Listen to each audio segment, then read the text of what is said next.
Hey, what's going on, everybody?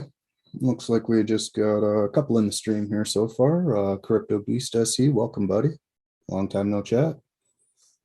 I've been doing good. I've been doing good. How about yourself, bud?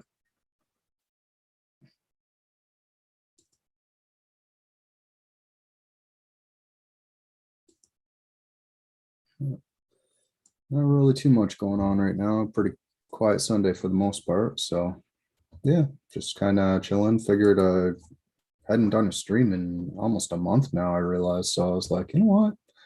Girlfriend's working, kids are busy. I'm gonna go ahead and take care of one and see if we can get some discussions going. Yeah, I hear you, bud. I hear you. Like I've been on a little bit of a, I don't know, like I deal with a bit of like depression and anxiety myself. So like I kind of been in a bit of a slump lately. So, I get what you mean. I'm trying to get back there. So just been kind of plugging away at a few different things. Had an idea that yeah.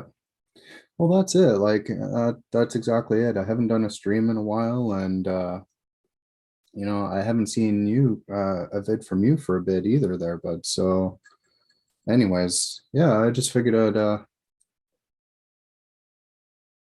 well, pop up the stream and see what's good, what everyone's saying, and yeah.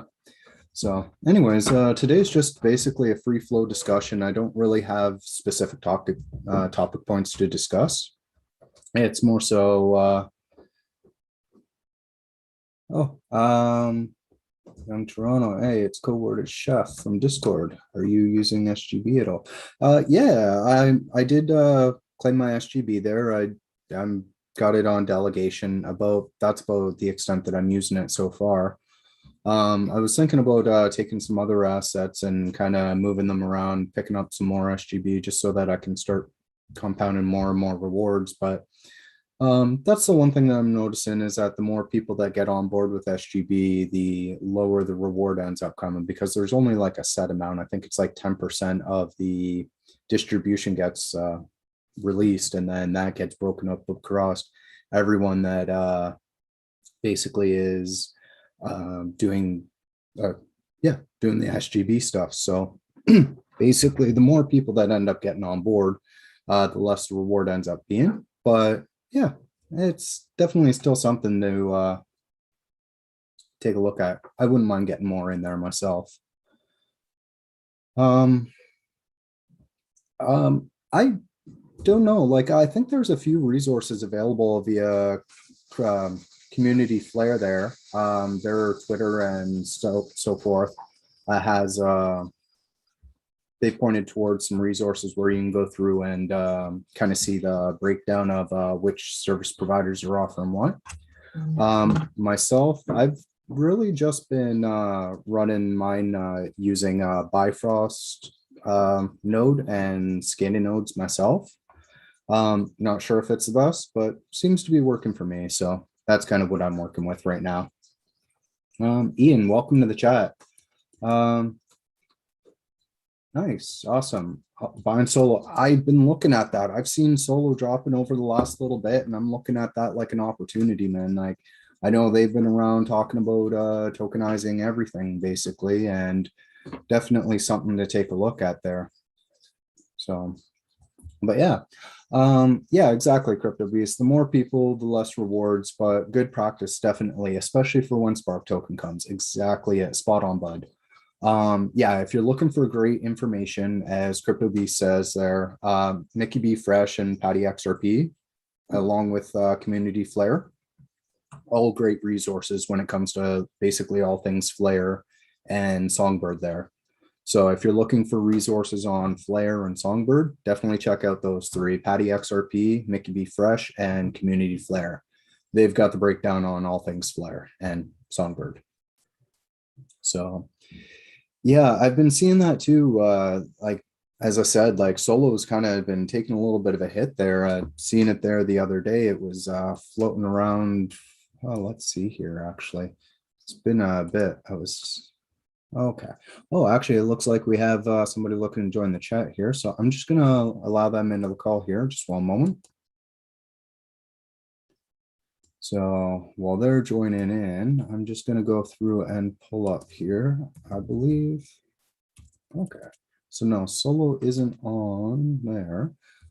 However, I do know it is on XRP Toolkit. So I'll just get that brought up here a moment. And let's see here. Alrighty. So yeah, they're still connecting here. So it should just take a moment. All right, actually, I wonder if I'll be able to pull it up through. Oh, there we go. Perfect, actually. Should be able to actually pull it up through CoinSquare here.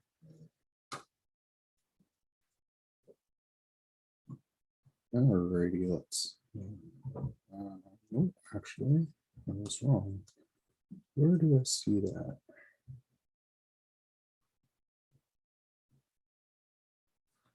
All right, let's see. I know it should be available at least via CoinField.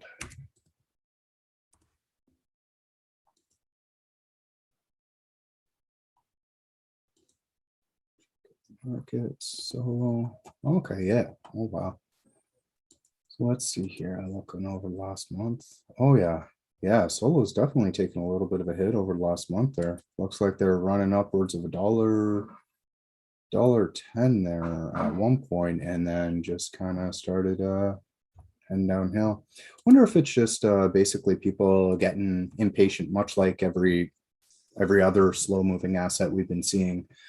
Basically, if there's not tremendous news coming down the pipeline, people are like, oh, you know what, it's too slow. I'm going to go chase something else. So we do find this often, and we're seeing that across multiple assets like CSC, Sologenic, and a few others there. Basically, everyone's watching Bitcoin run and everything else, and then next thing you know, they go and chase candles. And yeah, as Ian says, when it comes to liquidity, if there's not a lot of liquidity to support those people selling it, definitely causes a bit of a downtrend quite quickly. So yeah.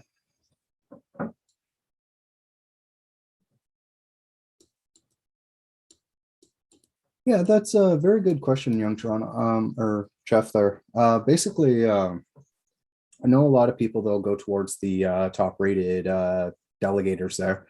However, there's also measures put in place, I think, where there was something that I was seeing the other day where basically there's a limiter to a degree that's set so that basically it kind of pushes people towards going to other delegators or FTSOs. And so essentially what ends up happening is that if too many people go toward one provider there, it actually causes a decrease in the percentage that they end up receiving. So via reward wise. So I think that is a push towards kind of equalizing and pushing for further decentralization of the delegators and the voting there.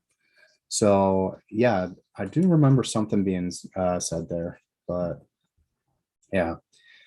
I'll see if I can pull that up soon there. Okay, awesome. So it looks like Cetus or ELS has announced that they're going to be running an XRPL node. So that's awesome. Definitely good, and again, a further push towards decentralization of the XRPL. Always a bonus there. So yeah. Just going through here.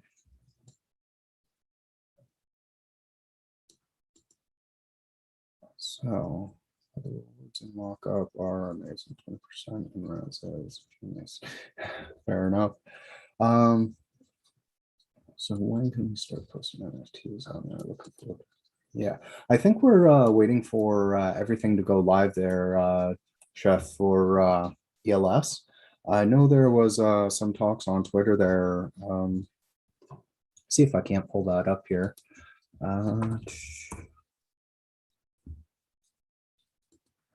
So I know I believe they were doing their airdrop come November 1st, maybe, was it? I don't know. I'll have to take a look here.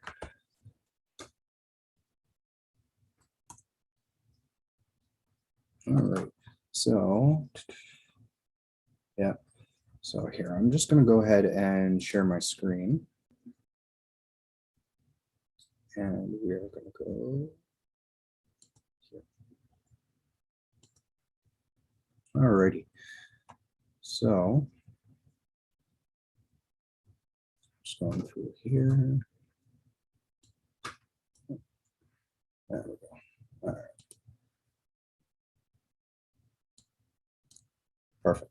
All right. So yeah, here's the discussion where they've officially planned to start running an XRPL validator by the end of the year.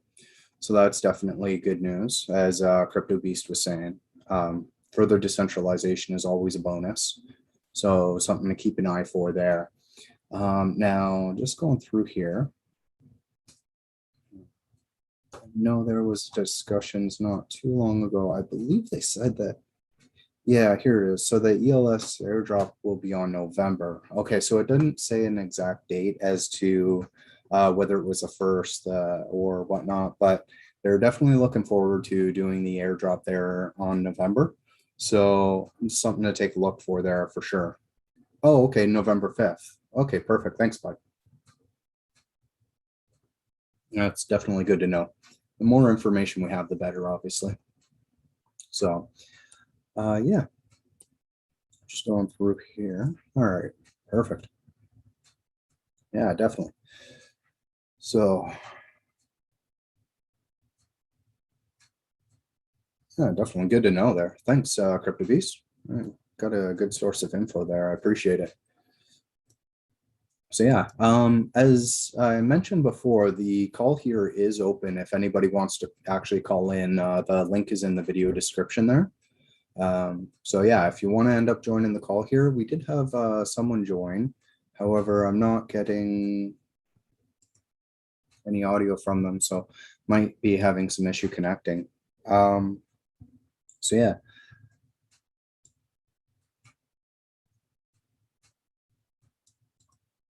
Alrighty, so do you have any experience building on XRP, so I'm assuming that's Python, or backend payment integration, replacing XRP transactions instead of traditional fiat on website and apps? I don't personally, however, I do know Wietse has I contributed toward the WooCommerce plugin, and it does actually support XRP payments if you're doing like a WordPress website. So if you're looking to do like a website using like WooCommerce, there is a plugin there where you can basically accept XRP payments or fiat payment as well.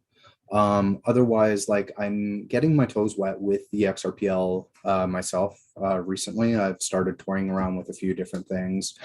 I've also looking at putting forth a proposal, hopefully, for the grants there, as there's an idea I've been stewing on for the last little while. And I think like if I can get the proposal properly put together, I think it would make a huge impact and could potentially be hugely beneficial, not just for the ecosystem, but for developers as a whole, and also incentivizing developers to start building on the XRPL as well.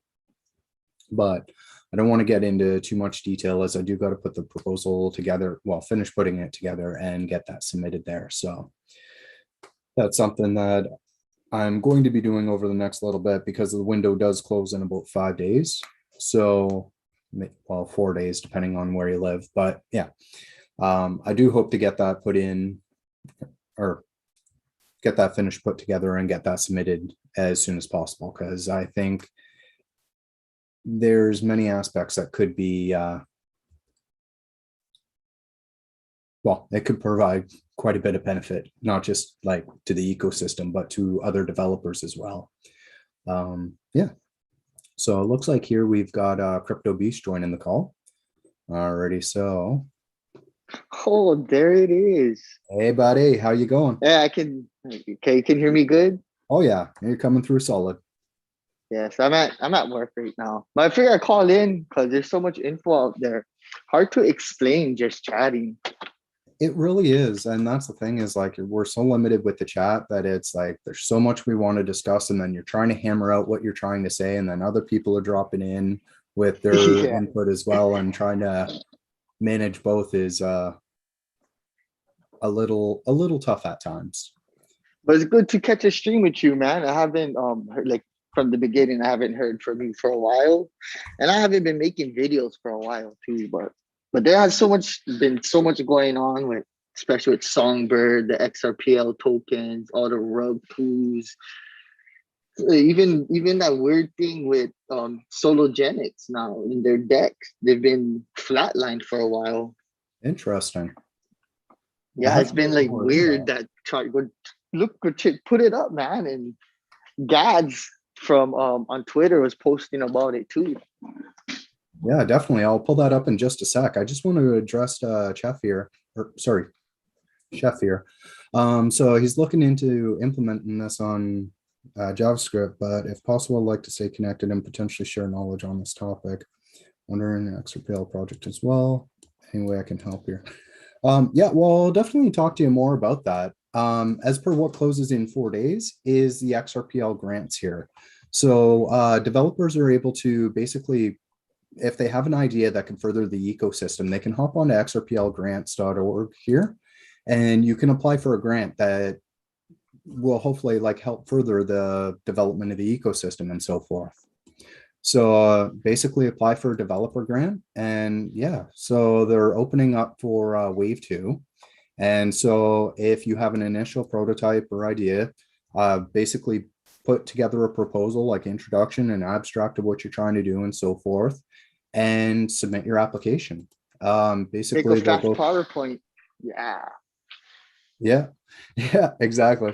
And so basically, yeah, they'll go through and review the submissions there. And if your idea is something that's A, feasible, B, worth doing, like, don't, I'm not saying that ideas aren't worth doing even if you don't get the grant, but I mean, like, yeah. Yeah, basically they'll notify the accepted projects, go through, and yeah, it's potential like of attaining funding for a project there on the XRPL.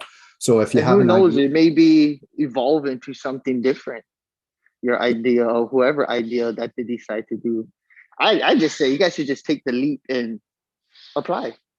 Who yeah, knows, you well, might benefit from it or find somebody else that's had the same idea as you, and you guys probably connect and get a better idea. exactly. The future is bright, man. And to get any kind of help you can, I say go for it. Bingo, man. And that's exactly it. Because like there's so many things that I've been looking at working on and developing on the XRPL, but it's like such limited time. And then if it were to come to a point where it's like, you know what, I could be able to afford myself more time, I There think, was something you said to Chris that stuck with me. If you have an idea, what is it good that you just have it? Why not share with somebody that could make that idea yeah, real? Something like that. I was not in those exact words, but I kind of remember that saying that he told me that you told him, which was, man, I was like, bam, that's some deep shit. That's good stuff though, which yeah, is well, true. that's exactly it. I believe it was along the lines of like, if you're able to build, go ahead and build. If not, and you have an idea, share that idea because it could turn around and foster further production of a project that could benefit everybody long term, and not just, it wouldn't just benefit the person that's developing it. If it's something that could turn around and further the ecosystem and, who knows, even Yeah. a price, that still benefits you, right? See, that hit me hard too in different ways. No, not hard like bad, but good because there's a lot of ideas that float around, and Yeah, not everybody takes the initiative to realize their ideas. You know what I mean? Like make it happen, or give it to somebody else that can make it happen, or eventually develop something else yeah, off of that's your exactly idea. it. And Yeah, I've seen a lot happening already with a lot of ideas that he himself floated around that is being used now. And I'm that's like, awesome. see, that's who knows what will happen. Just Well, gotta that's apply exactly it. yourself into doing things. And there's a lot of support within this community, and that's awesome. A lot of support and knowledge. Oh yeah, definitely so. And that's the thing is like we look at Twitter from well, I don't want to say an outside perspective, but we see Twitter and we see all the people floating about, and sometimes it's hard to gain interaction with people where sometimes it's almost like there's like certain cliques of groups or trying to get in and discussing with them. It's like, I don't know who you are. I'm not really gonna like that sounds bad. Yeah. I myself, I try to answer every question that comes my way. Like even on YouTube here, like questions come in, and I think I've answered every question or comment that has ever come on my one of my YouTube videos. You know, with you're pretty good with answering questions and getting to get reaching out to everybody that answers you questions. But I get where you come from when it's hard to try to keep up with everything. It gets hard, man, especially when you got life, you got Yeah. kids, Oh, it you got really you is. know. It really is. Although I've noticed recently that I don't know if it's YouTube or what's going on. It's not anything to do with my settings, but like I've had a few people turn around and leave a comment and I go to reply and it's just non-existent. It's just, Oh yeah. So I've been going through that too as well, but there's like a drop down filter thing yeah, up no, up on that list, but it's weird. I couldn't find some of my even if I was to drop that down, I couldn't find some of their comments, even though it's not deleted. yeah, that's exactly it. I had my girlfriend leave a comment, never came through. I had like, I think 4 or 5 other people asking questions and I'm like, oh, okay. I hop on my phone, go to answer the question and it's like, no, doesn't exist. I'm Yeah. like, Like you see the your phone gives you the notification, yeah, but exactly. then you go to click it and it's not there. Yep, Yeah, that I get exactly. that same problem. That's YouTube, man. YouTube be messing up with everybody's stuff, especially when they come famous like you. Nah, nah. I wouldn't say famous, but yeah, no, Yeah, I get it. So yeah, as we yeah, were discussing this right here, um, yeah, exactly. So we've been watching over the last little bit, and back in April, we peaked almost $2 on Solo Gen. yeah. See, look at that. Sologenics, man. Yeah, and it's just been in this downtrend there. Like I To me, know when I that, look at like charts and stuff, I look at a whole bunch of charts. Like TA is where I started my crypto, and that's how I got into crypto because I love reading charts. But if you look like at certain pairing, certain whatever you want to call digital assets, some lag and some don't. oh Like no, I me, I understand. try find a pattern to always because I always move my profits around. So I have one here, then that one booms. I take my profit and then I move it to a coin that I think that will do else. But it's like lagging and some that's ahead of the game and some that's not. It's weird. How I think is weird. I get what you mean. I don't know. I have a hard time trading because I'm like, but it's like I don't know. I get attached. You're more of an investor type of person. And what I tell people is when they're gonna trade, you have to have a trading mindset. You can't go in with thinking the company like going in knowing about the company's background or whatever. You're looking at the price movement and what the market's telling you when you're trading. But when you're investing, you want to look at the company, The the fundamentals. tokenomics, the fundamentals, the board of advisors, who's their partners, the CEO, the COO. I do all that. I freaking deep dive uh police investigation kind of action on projects I want to hold long. Yeah. But if I'm No, trading, I understood. just go in with a trader mindset and look for price action, volume, liquidity, and Yeah. see where they're at in their market.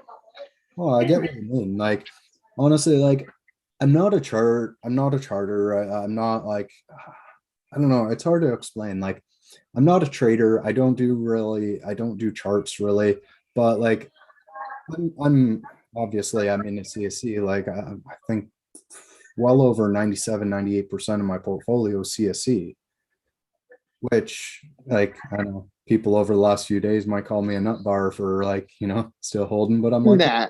I You're believe still in the green. I don't know what I don't know what they're talking about. that's Shit. exactly it. I'm still in I'm the still green in the too with green. that. Like No I matter if believe it went about, down 90%, I'm still gonna be in the freaking green.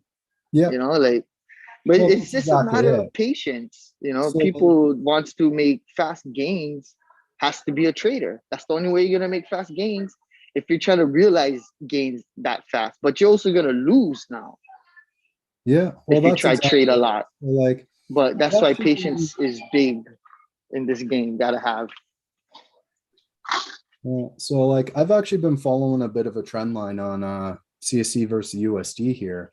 And like, I don't know, again, this isn't price predictions. This is just me playing around. I'm not a chart specialist, a TA or any of that jazz. Like I just Incredible draw guys. stuff and it They're looks hardcore. cool. But like I started this one back in mid-June there, right? And this trend line's been holding true. Basically, we have our bottom, we have our tops, and it's been hitting every point so far. And it's like, buy in the blue, sell in the top blue, right? Now, if And I that's all actually facts right there, man. All that information is facts. You can't make that information up. I can't make that information up, but that's what the market tells you. yeah, well, that's exactly it.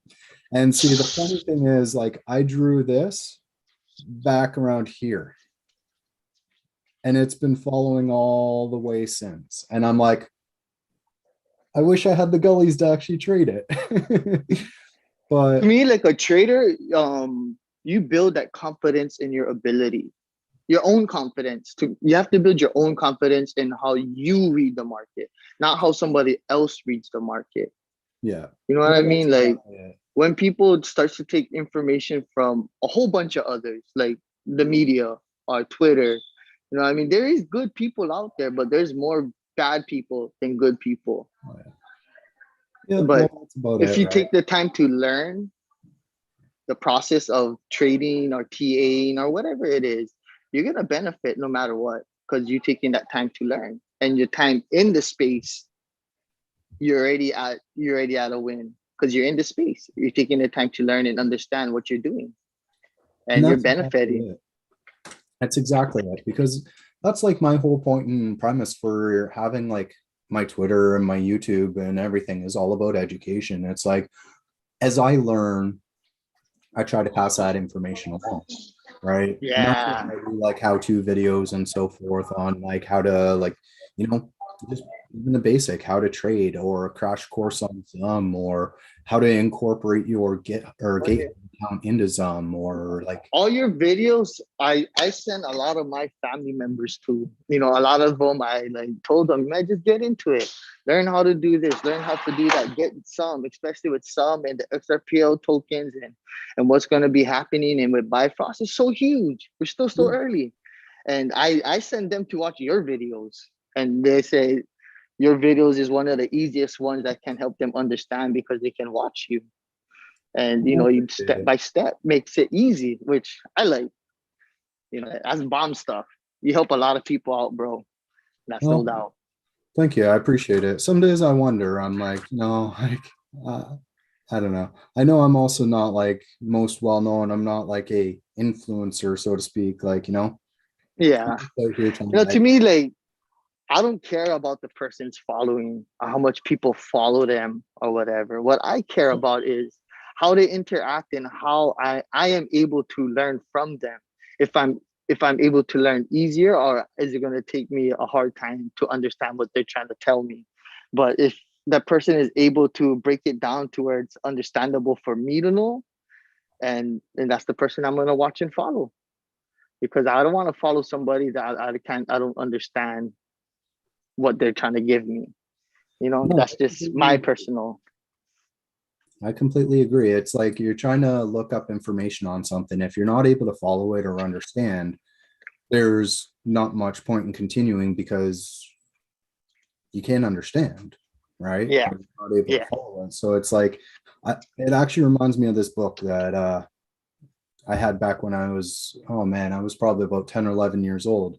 I got this book. It's like Apollo on the Moon or something. This thing was so technical, talking about like the how the moon rover worked and all this gets into the intricates of part numbers and things like this. And I'm just like, I am reading that. Like, what is this? Yeah, exactly. So it was cool from the fact of there was so much information available, but at the time it was well over my head. There was no point. Yeah, overwhelming information.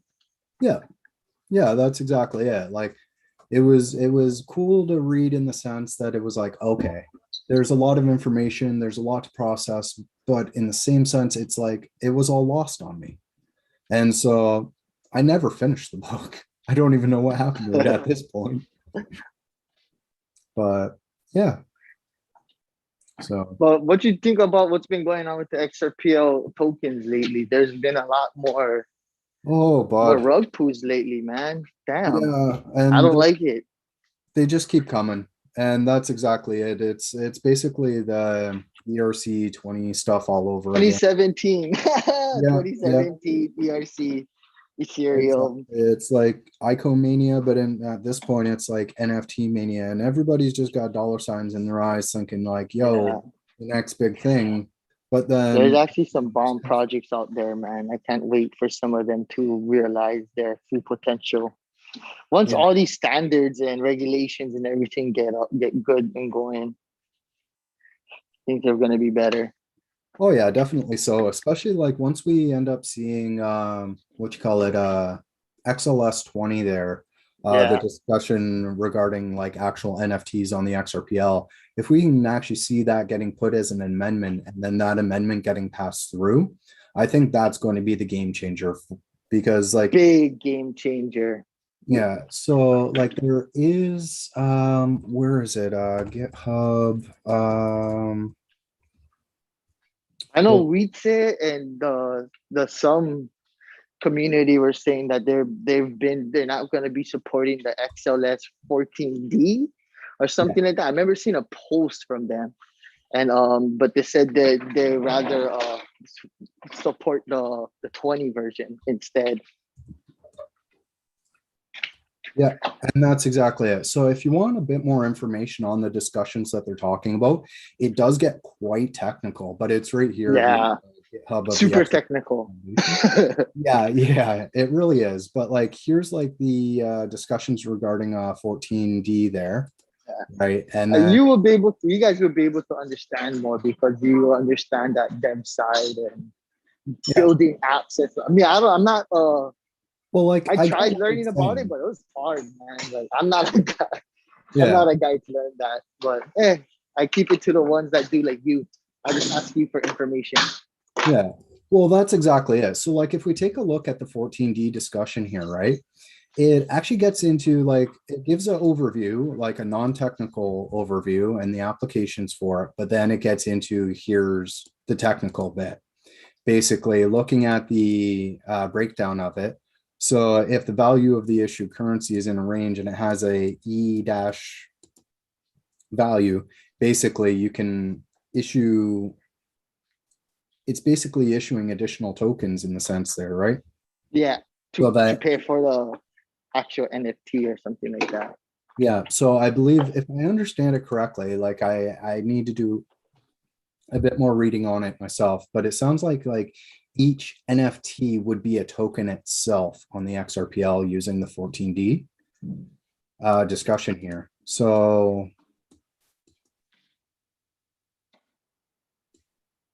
Yeah, you should. Like I need to talk to Mega and Quinto Desada about that more too, because they've been working and reading and working with Weetse about those NFT projects that they've been trying to learn about. It's really crazy, man, being so early to this. oh, I agree. You see the building blocks being built. You Yeah. see the trial and errors happen, and you see it get fixed. Yeah, and And that's it's going exactly through it. that process is, man, it's crazy. Yeah. And I didn't know like how deep how far NFT goes. I thought it was just a picture or whatnot when Oh I yeah, first no, started my there's a crypto and learning about it. But it whole goes so, man, like I didn't know you had to program some stuff. Like for real, like holy shit. yeah. Oh But yeah, then it no, comes it's to a quite involved. realization of why the cost is so high on a lot of them. Yeah. Because a lot of people do put in a lot of work. Oh for a yeah, lot of no, these pieces. definitely. Yeah, no, I agree completely. It's quite in depth when it comes to the NFT stuff, because it's not just like minting an NFT. Like if you end up looking further into it, there's a whole thing to do with the IPFS, which is like Yeah, basically a hashing thing for storing the NFT and serving it up, which essentially is, from what I understand, there's basically you have a host that offers up the IPFS, which then has a link to the metadata, and then the metadata then links to the picture itself to serve it up, and then that metadata is basically what gives you, which shows the proof of ownership and yeah. being able to transfer that around and so forth. So there was discussion further back there. I'm wondering if it was with Underground or someone else there, but they were discussing how, with the current implementation of NFTs, like say OpenSea or Rarible or something like that, Yeah. where they are the provider for that NFT, essentially what could happen is that if they were to say close their door and I decided to buy their domain, I now actually have control over all the NFTs, and I could That they either, issued. Oh, it's crazy. yeah, and I could either A, hold them ransom and charge people to get access back to them, or even, just shut it down and, people lose access to their NFTs and That is kind crazy. I see now. Now I see a deeper insight. See, I never understood that kind of part of it, but now I understand a little bit more. I yeah, see where the NFT proposals with the 20 would come in and kind of solve that. And it being on the XRPL ledger, you can't really shut it down because it will be there forever. yeah, exactly. I'm gonna see if I can find the discussion there because I wonder if I bookmarked it because I know at one point I was going through. I'm just gonna go through. Man, there's so much information. It's probably buried under, if it was paper, it's probably buried under a stack of that paper. It was buried somewhere in the files of your computer. Oh yeah, no, definitely. Um, I know it's just a quick search away. Like, let's see here. If I pop over here, just go here and I say NFT IPFS. Um, what was it now?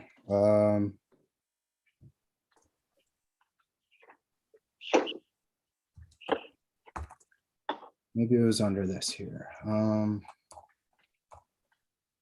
Well, this would have been a while ago. Yeah. And then trying to search through Twitter, trying to have the exact search phrase. Um,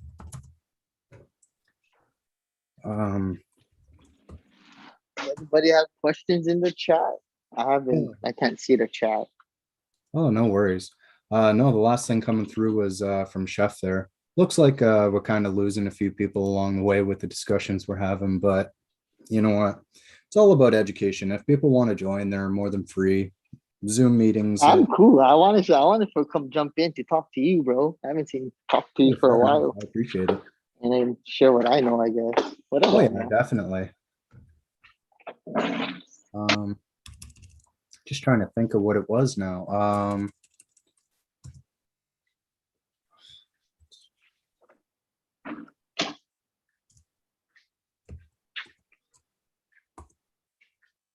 Ooh, man. Some people craziness today. Oh yeah. Well, I think also might be. I think there's like football and so forth going on. Oh yeah, I'm a football fan, but my team is on a bye week, so I'm not watching today. Yeah. Oh, fair enough. Yeah. See, I'm not a No, but I huge. was talking about like the that what was that now? It's I can't even think of it now. I lost it. But there's something that happened back home from where I live that was kind of crazy. People are just crazy, man. Oh, but I can't wait till the CSC lobby app. We got some other stuff popping out. Can't wait to Uphold gives me my SGB. They better hurry up because I want to delegate those as soon as I can. Yeah. No, Man, definitely. I'm looking forward to the launch of Flare, but I think with the like soft launch, using like Songbird, it gets people in the know on how to do things ahead of time. yeah, So yeah. I think if like we didn't have Songbird, there would have been the learning curve that we're seeing now with Songbird, but with Flare. Would have a lot of problems and a lot of issues that users would have to will be calling them up, and they wouldn't be focused on the project at hand because they'll be focused on fixing all those other problems that would pop up if there weren't software in place right now. Yeah. Well, no, and that's exactly it. So like really what this does is it also gets people prepared for when Flare actually launches. So I think like if we didn't go this route, I think what would happen is we would have seen that slow ramp up of delegation and higher rewards in the beginning and so forth with Flare. And less But people dumping because now they know how to do. Like, yeah, oh, I can do this. yeah, no, exactly it. And so hey, what's up, little buddy? I got that one from my chest. Oh yeah, Yeah. very nice, sir.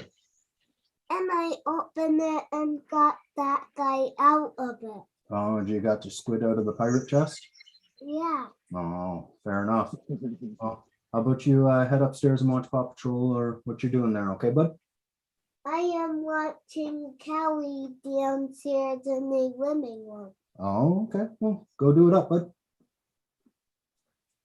Yeah, sorry about that. Nah, kids, man. Oh Ooh, yeah. my little one is wild. My 2-year-old is wild. Oh, I can imagine. He was the same way. Like I think 2, 3 years old. He was like standing on the guardrail of his bed with one foot on the guardrail, the other just like overhanging open space, hanging off the window, looking outside. And like underneath him was a whole bunch of crap. Like if he were to have fallen, he would have hurt himself pretty good. Kids, But man. no fear. No fear at all. Even my youngest one, she just rushes the waves when we're at the beach. Yeah. I'm like, nope, you can't even swim yet, and you're just rushing these waves. Because I take her on the surfboard with me when I go surf. Yeah. So, anyways, I'm having a problem finding the discussion from before. I don't know. I'll have to look it up there. But No worries. down to basically using Web 2, the way that it's set up with domains and so forth is that, yeah, if the domain ends up getting bought, lost, or whatever the case, it basically puts the NFTs up the list. So speaking of like Web 2 and stuff, I hear that the Phi token has that Web 3 thing going on with that. Yep. Probability deal, yeah? Yeah, Well, tell me, what is that about, like the Web 3? Web 3 is basically taking back control for users. So there was a discussion where before like Web 1 was basically users being in control of the internet more so, and companies utilizing or like basically making money off the data. Then Web 2 comes about and it's basically companies taking control of the internet, like Google and all them others, and basically monetizing, like we become the product because yeah, I see. Like our information and data that we use on the internet and all that. Exactly. If it's free, you're the product. Oh, I didn't know that. That's crazy.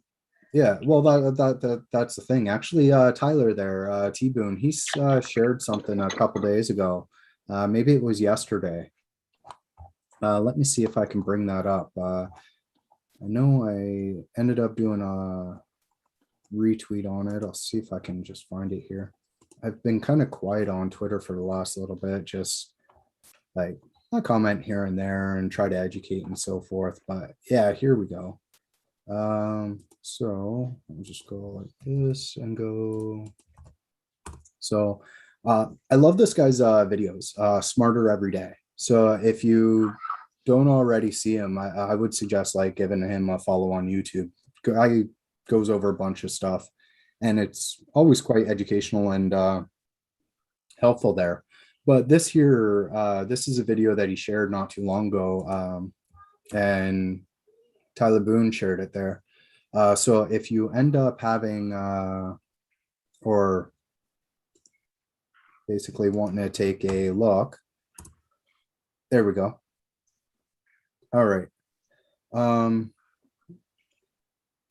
Perfect. So I just linked it in chat there if you guys want to take a look at the video there and watch it yourself. But more or less, it basically talks about the fact that the way that we use the internet now, we basically just spew our data all over the internet with no regard. And there's stuff that Yeah. we want to keep secret that isn't kept secret. And we're under the impression that, you know, with certain providers and so forth, what we put up there is kept secret, but Nope, they use it to gain money. yeah. And Which is not just crazy. that, there's also like government subpoenas and things like that where they can request your entire internet history, and it basically builds an entire footprint of you. And And so, what you do on the internet. yeah, yeah.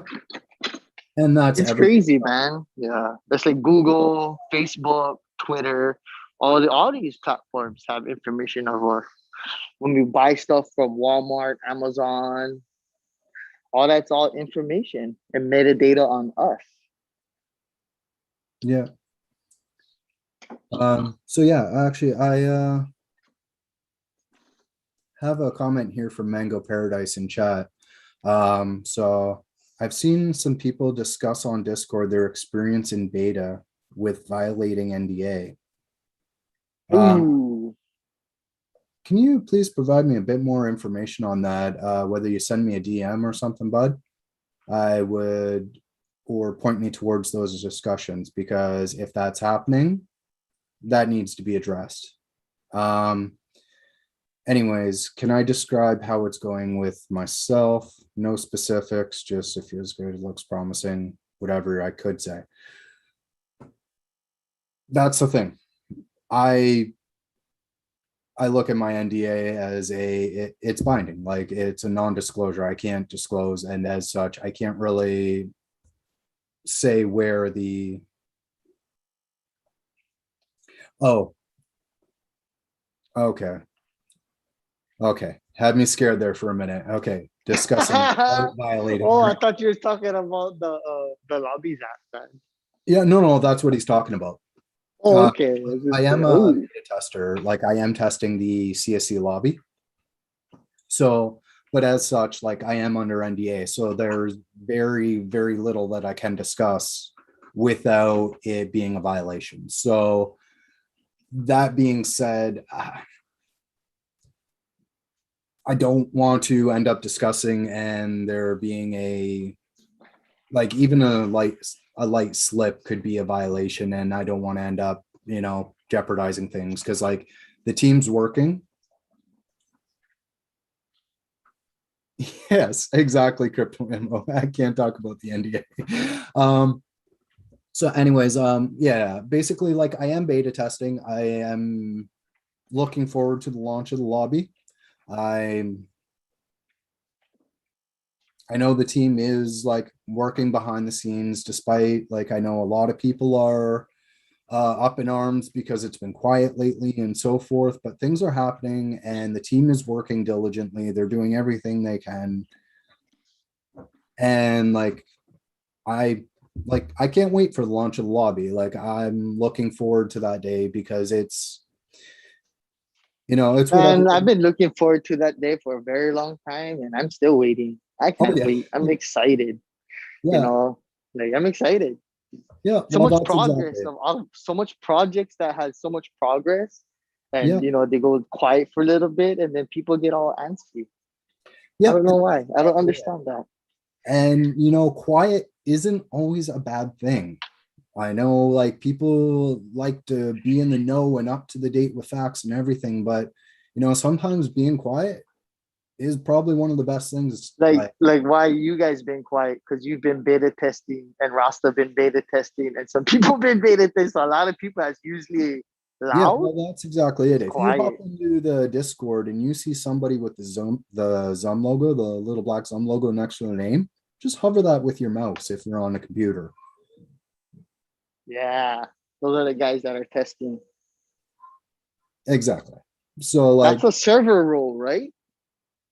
well, no, it's just something that was set up there for to basically identify testers, I do believe. On So Discord.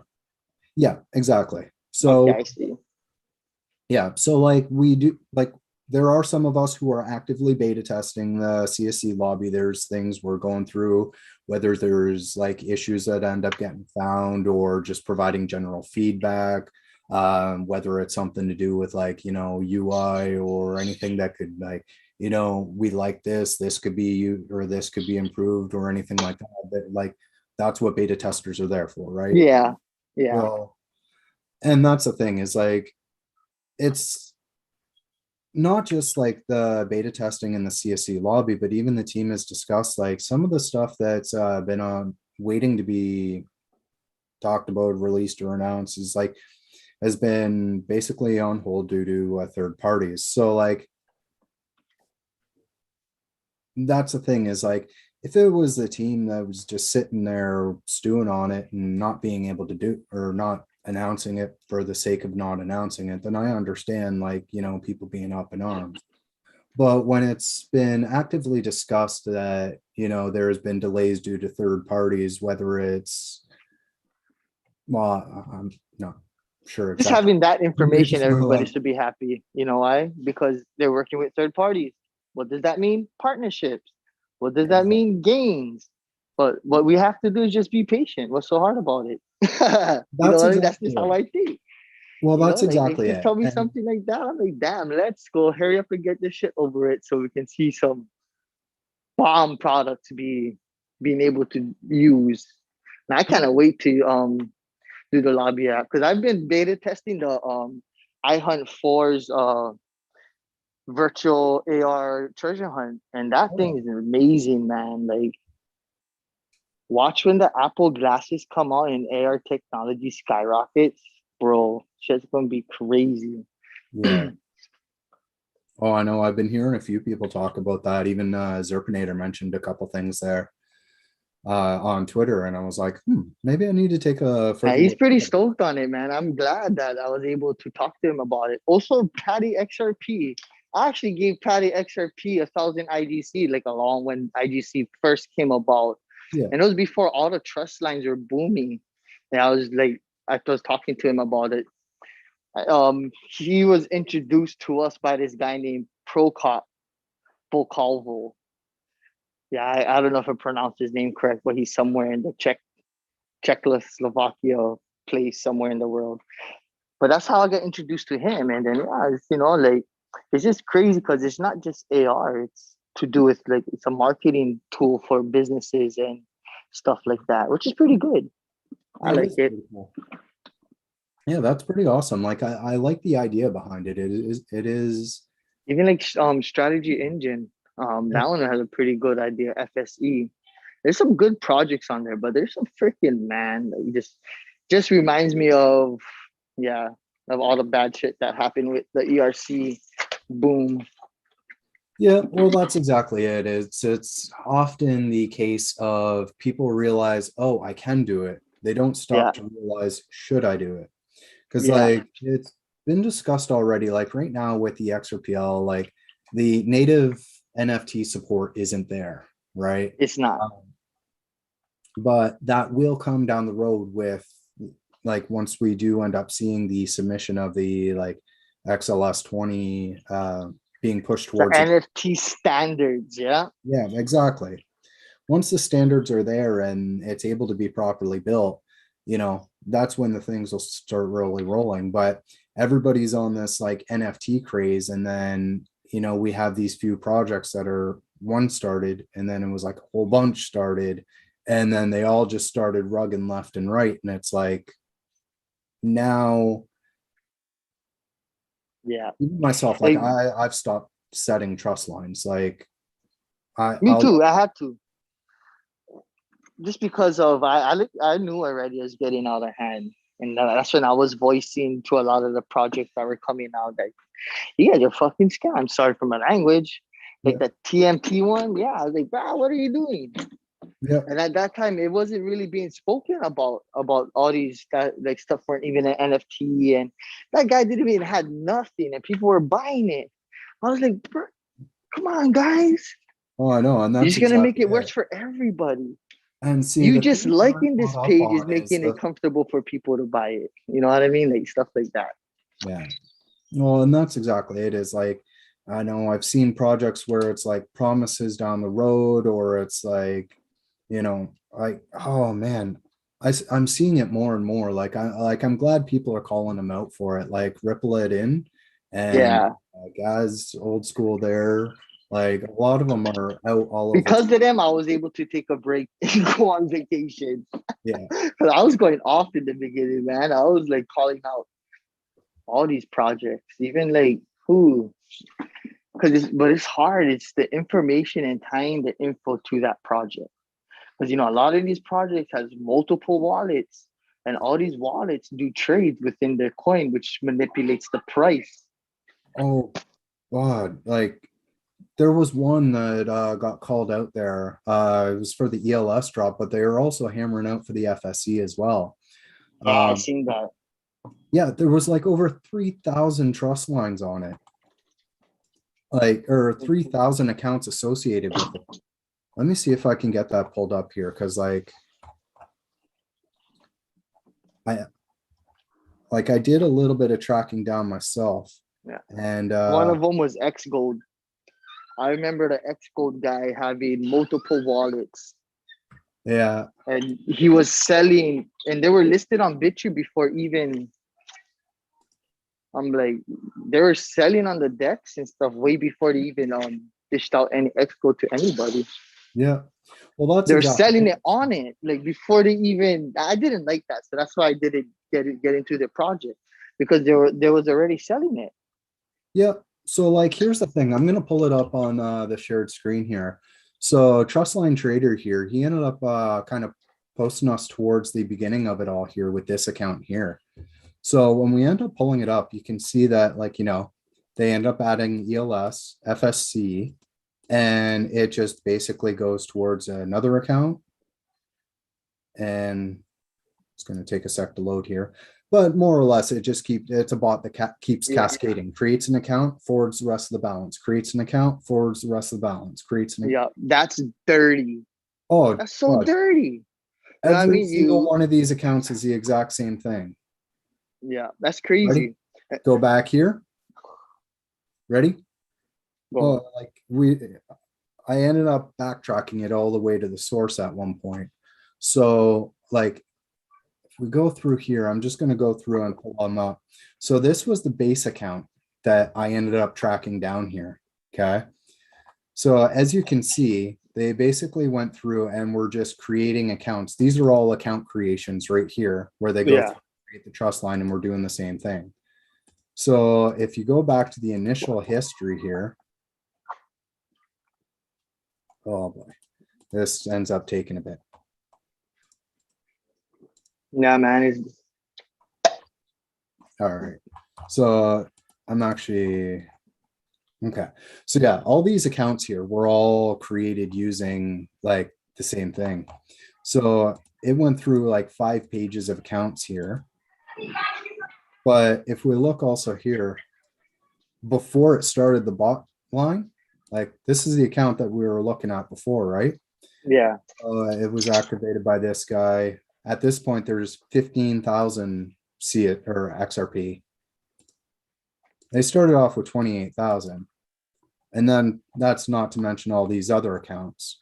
So if you actually go back to the originating account that funded this one, they actually started off with over 31,500 XRP, right? So if we take that there and we go 31,538 divided by 10.1, right? There's over 3,122 accounts. On that one, from that one guy. Yeah. That's crazy, right?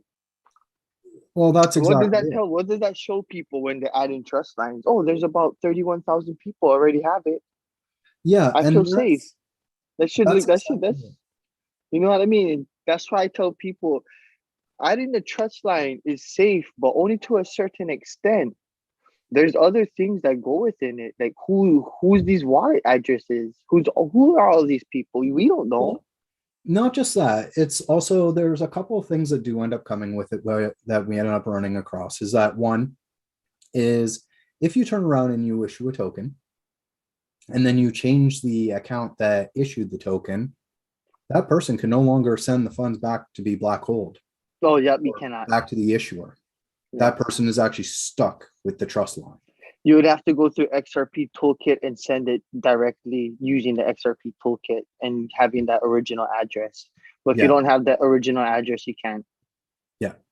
And exactly. And then you turn around and from a security standpoint, I know a lot of us that are in crypto are a bit more wanting our privacy to a degree. Sorry, Yes, lacking the I word. know what you mean.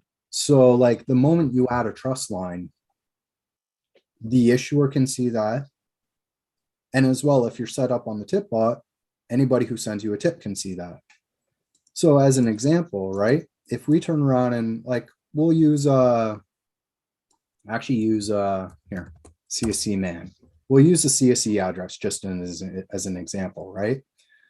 So you can go through and oh, here's a trust set, right? Yeah. It's from this guy here. I don't know who this is, but they set up the trust line. Activated by Binance. Okay. I now know they have 46,000, almost 800 XRP. And if we go down into our tokens, oh, okay, so they have a whole bunch of trust lines set up, but it doesn't look like they actually have any tokens. Unless, okay, yeah, so they have the trust line set up, but they don't have any tokens. Needless to say, You know quickly enough, what that you can see it. exactly. Information's out there. That's exactly it. So if we go back to the CSC man address here and we have, oh, here's another one, right? I see this person has almost 4,000 XRP. And if we go down into tokens, I can see they got about almost 50K CSC. Like this is how, like people don't realize how public the ledger is. Yeah. And XRPL so, is open source, guys. yeah, Open source. that's You can see exactly it. your info. And this is why I try to suggest to people, if you're going to turn around and set up a, what you call it, a tip bot or anything that's going to associate with the accounts there, and you want a bit of privacy, create a separate account that doesn't have tiebacks to the first. Like, don't fund it with your original account because, well, as we've seen right here. So this was the base account. Yeah. Right? For all those trust line thingies. And then I can see that it was created by this one. And this account still has almost 2.5 million XRP. So like it's somebody that's got some heavy bags.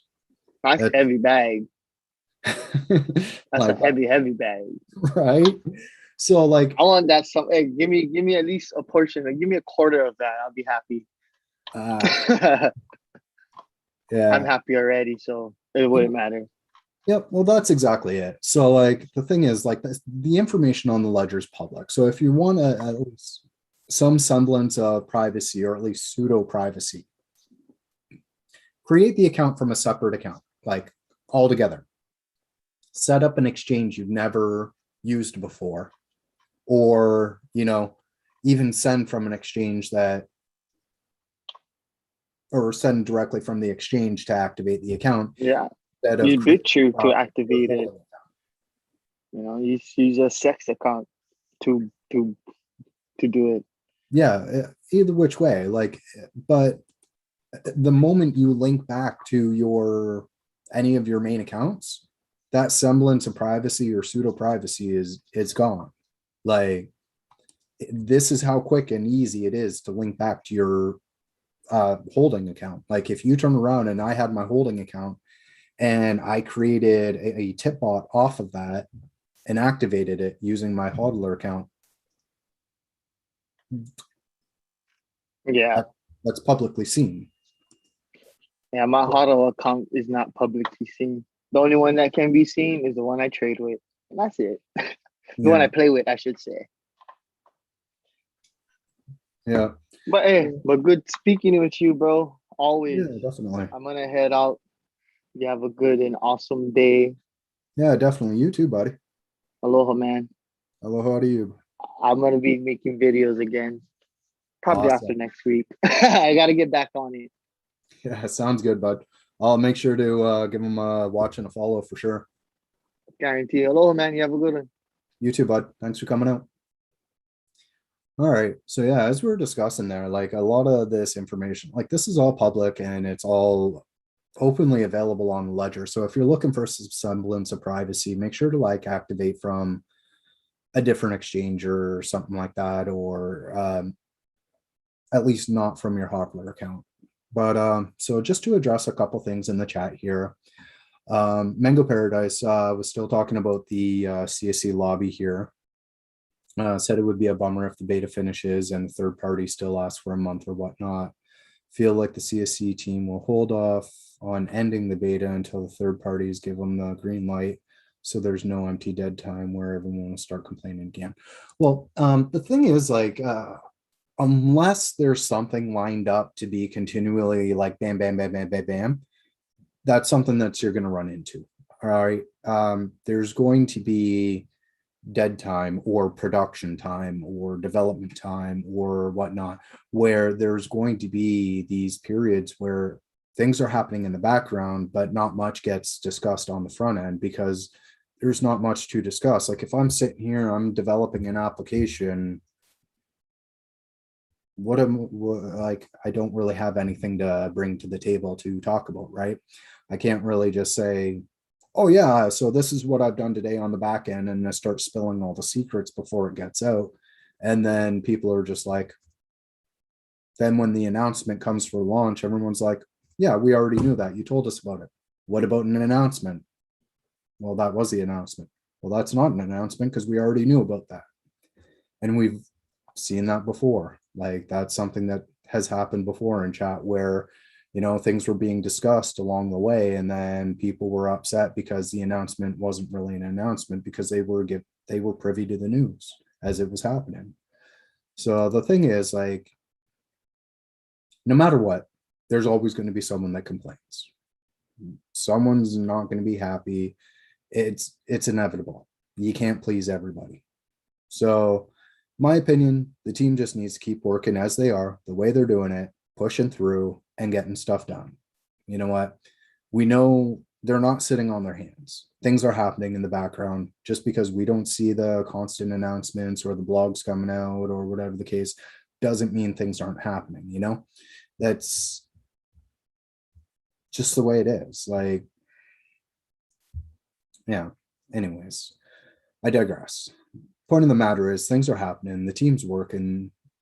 Team's pushing to get things through. We can see that because people, well, we're testing the app. There are people that are actively testing the app. First it was casinos. Now we have people. So things are happening. Progress is happening, you know? So eventually it is going to come to a point where we hit a lull where, you know, we're waiting for something to happen, whether it's a new casino, like even after the CSC CSC lobby launches, sorry, tongue tied. Even after the lobby launches, we're still going to end up running into points where there's a bit of a lull, and then we'll have people complaining. Like it's inevitable. It'll happen.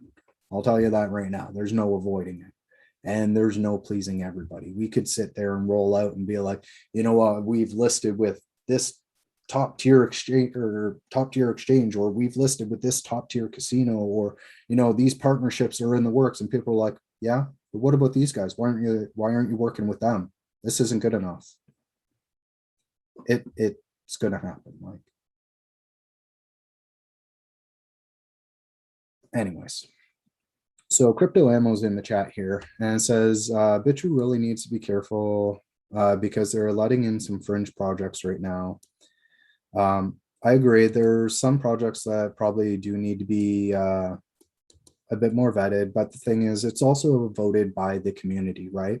So people that are on Bitrue that hold the BTR tokens are the ones that are voting. It's not just Bitrue, it's also BTR holders that are voting and saying that, yeah, let's get these listed, you know? So what do you think about exchanges using the same XRPL account for all tokens? Wait, Bitrue's using the same account for all tokens? Interesting. I'll just want to take a look at this here. Because like I know the XRP account and like the CSC account is different. I'm not sure if I haven't actually looked in to see if their other accounts are different as well. So let's just take a look here.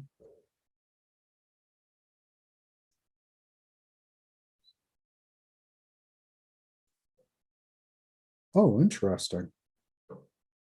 Today I learned.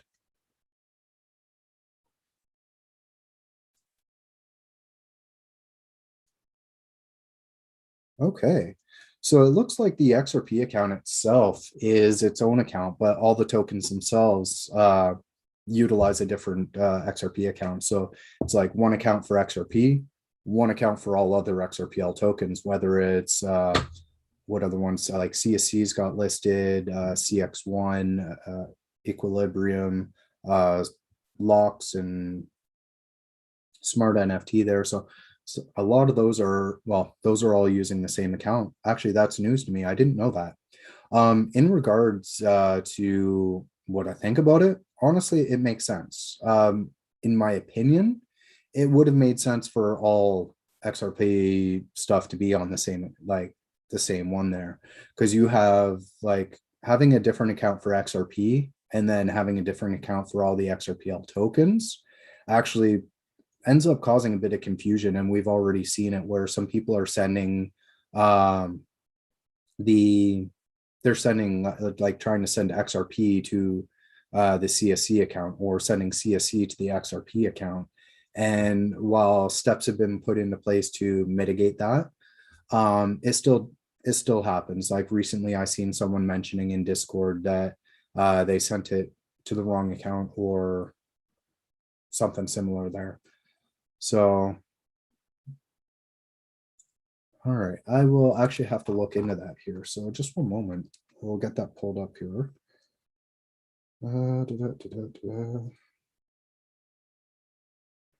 So I'm assuming here that what you mean by take a look at the other token account is labeled as is what the label for it is on like XRP scan and stuff. So that being the case, let's see, copy address, and then I will go here.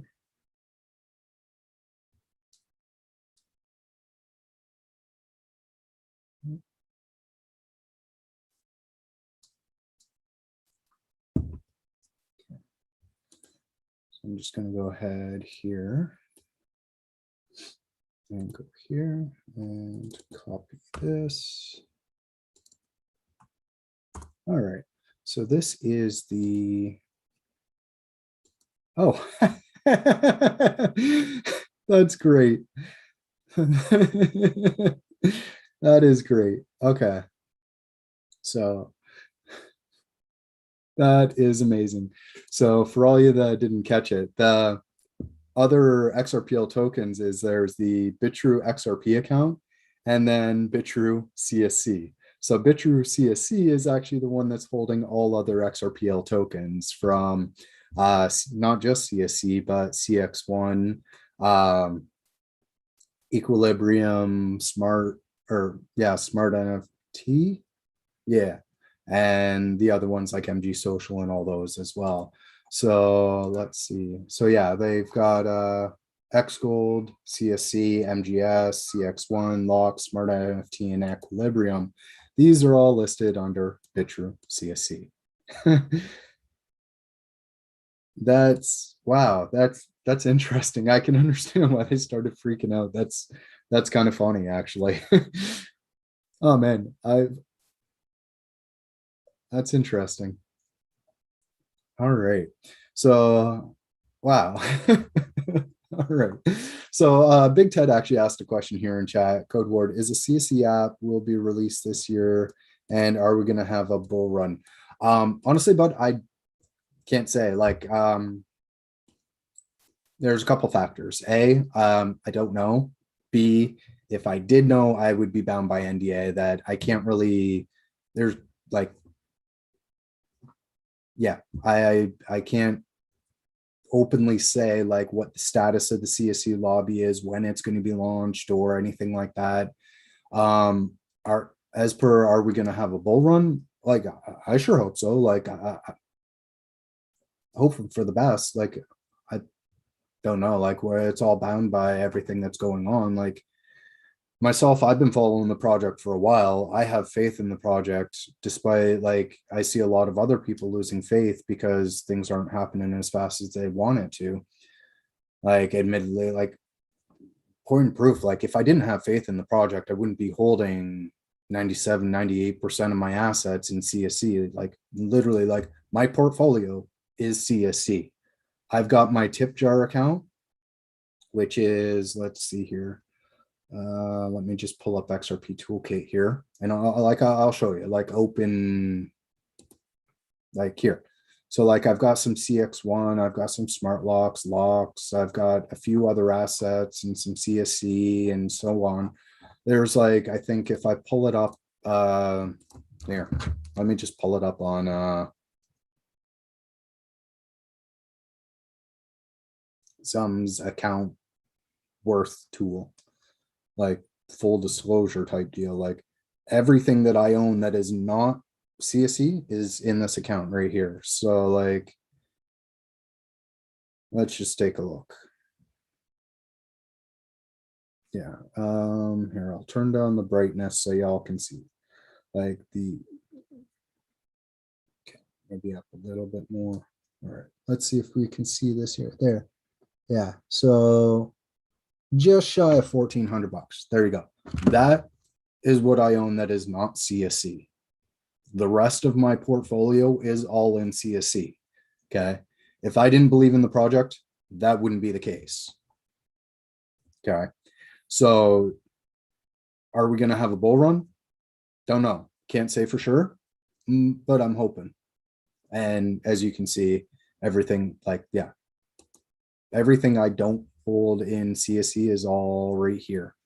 So like, that, full disclosure, man, like, I'm basically all in CSC. So I have faith in the project. I'm looking forward to seeing the bull run because, like, I don't feel like we're going to miss out. But hey, if everybody just turns around, cuts tail and run because they're losing faith because there's been development that they don't actively see, you know, as I've always said, like, CasinoCoin doesn't control the price. It's all based on market participants like you and me. If I had more money, I'd be buying more CSC. And, you know, I know like other people are in the community buying it as well. So, you know, the problem is, you know, bulls versus bears, right? There's more bears selling off their stock than there are bulls buying it up. Like, economics, man. Like, yeah. So in that regard, like, yeah, like, I still have complete faith in CSC. Otherwise, I wouldn't be holding my balance in CSC or my portfolio in CSC like I do. Hopefully that says something. Like, again, that's not in a means to try to side skirt any NDAs or anything like that. That's just my personal beliefs. Like, I've followed this project for years now, and like, I held the top before, like with the old team there, like, I held the top, I held the bottom, you know, and when all things were dark and gloomy and everything thought it was, you know, I still kept holding. I actually bought more.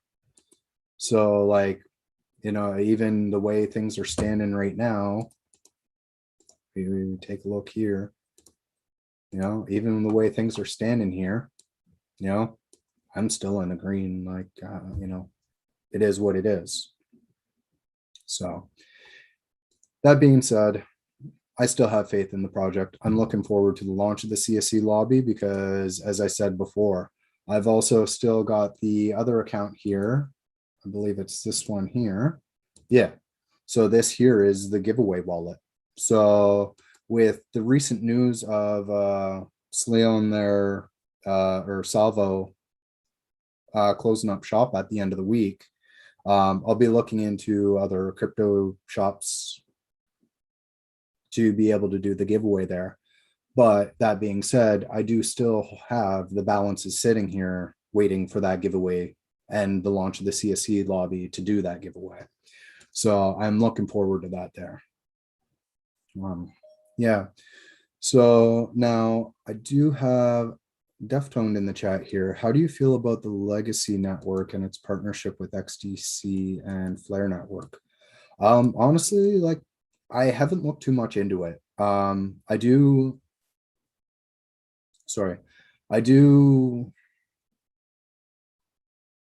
have high hopes for XDC. I currently don't own any, but I've followed them for a while.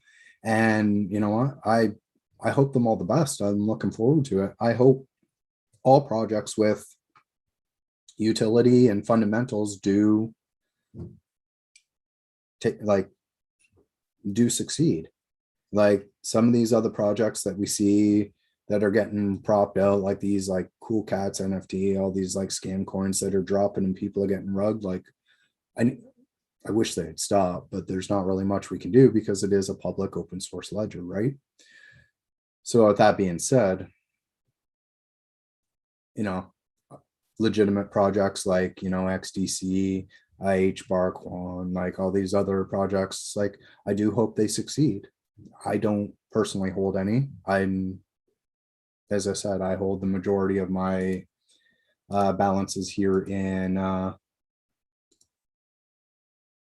CSC. So yeah, anyways.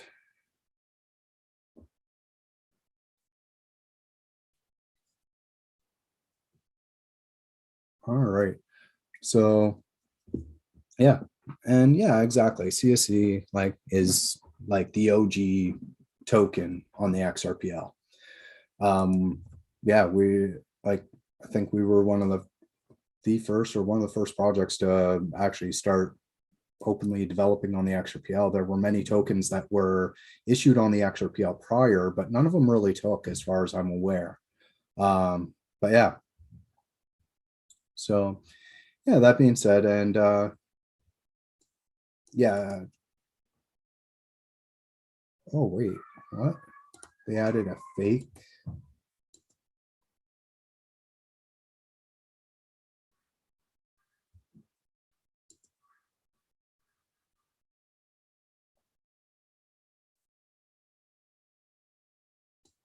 Okay, so just seeing here. So I guess Crypto Ammo was mentioned that in the trust lines there, Bitru added a fake CSC trust line. I didn't see that here. Let's just take a look.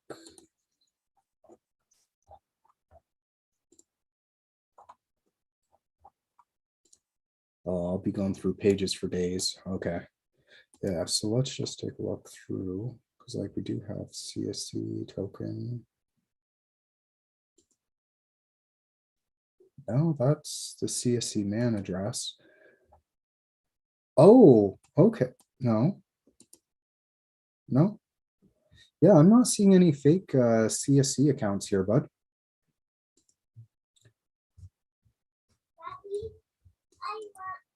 Impersonally. Okay. Yeah, I'm not seeing that here, bud. Have to look further into that here.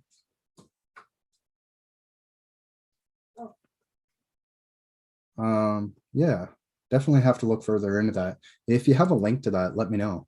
But yeah, no. Blinded by faith, no, I wouldn't say that. It's just like the way I see it is that one, I've done my own like, oh, just lines tab.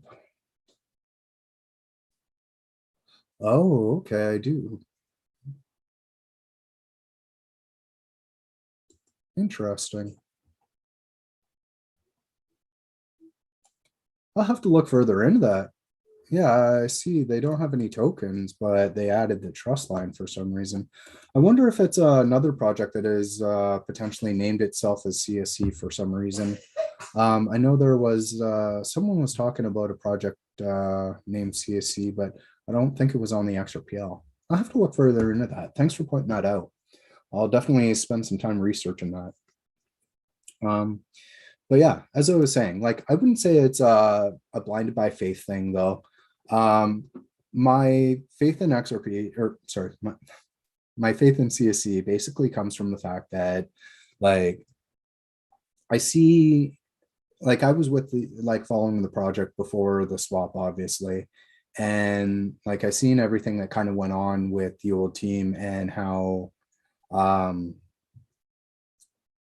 basically like yeah, the old team kind of steered themselves into a corner there and so forth. And then Daniel come and said basically like instead of just washing his hands of the project and starting a new one or anything like that, um essentially like he took over and kind of kept everybody's stuff from going to zero, you know what I mean? So for me, that holds a lot to the sense of his integrity and his dedication towards the project. So that's kind of where I believe in the long run, like my bet will pay off, in my opinion. So I am looking into diversifying a bit because I do hold a healthy stack of CSC, I would say. However, like I'm not selling any of it, but if I were to start buying more assets, like I'd probably look at other assets to pick up as well. Like I know via the other screen there that I showed you on XRP toolkit there, like I have spent a little bit of XRP there. I picked up a little bit of CX1. I also bought a little bit of locks, not too much, like enough that it's like if anything happens, it's like, oh well, you know. But from the way that I've looked at things, it's more of a cost analysis and ROI thing for me. Essentially for me, it comes down to like I could move everything off into XRP and like, you know, if XRP runs to say $25, you know, long term, and then when CSC ends up running, the ROI potential that I see is potentially a little bit is potentially higher. Sorry, I'm trying to collect my words. But I don't know, for me it's like a ROI thing, and also looking at kind of where the projects come from and where it's going. Okay, so you have me a little bit beat there. Like I came, I think, shortly after, right after the LTC fork, I do believe.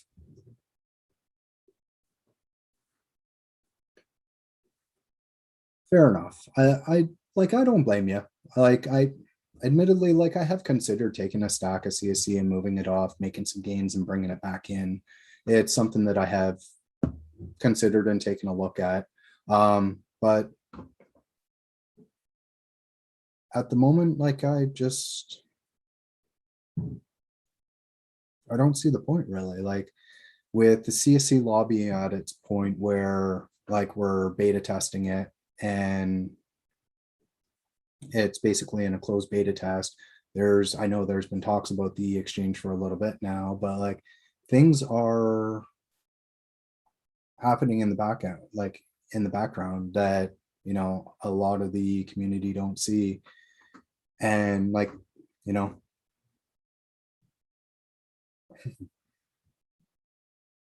sorry, I'm trying to figure out how to say what I'm saying without potentially crossing any lines I shouldn't be. But like as I've been saying before, more or less, like things are happening in the background, progress is happening, and I see that as a tester of the CSC lobby. Like I'm testing it, others are testing it, and yeah.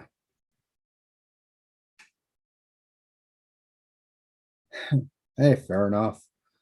Oh,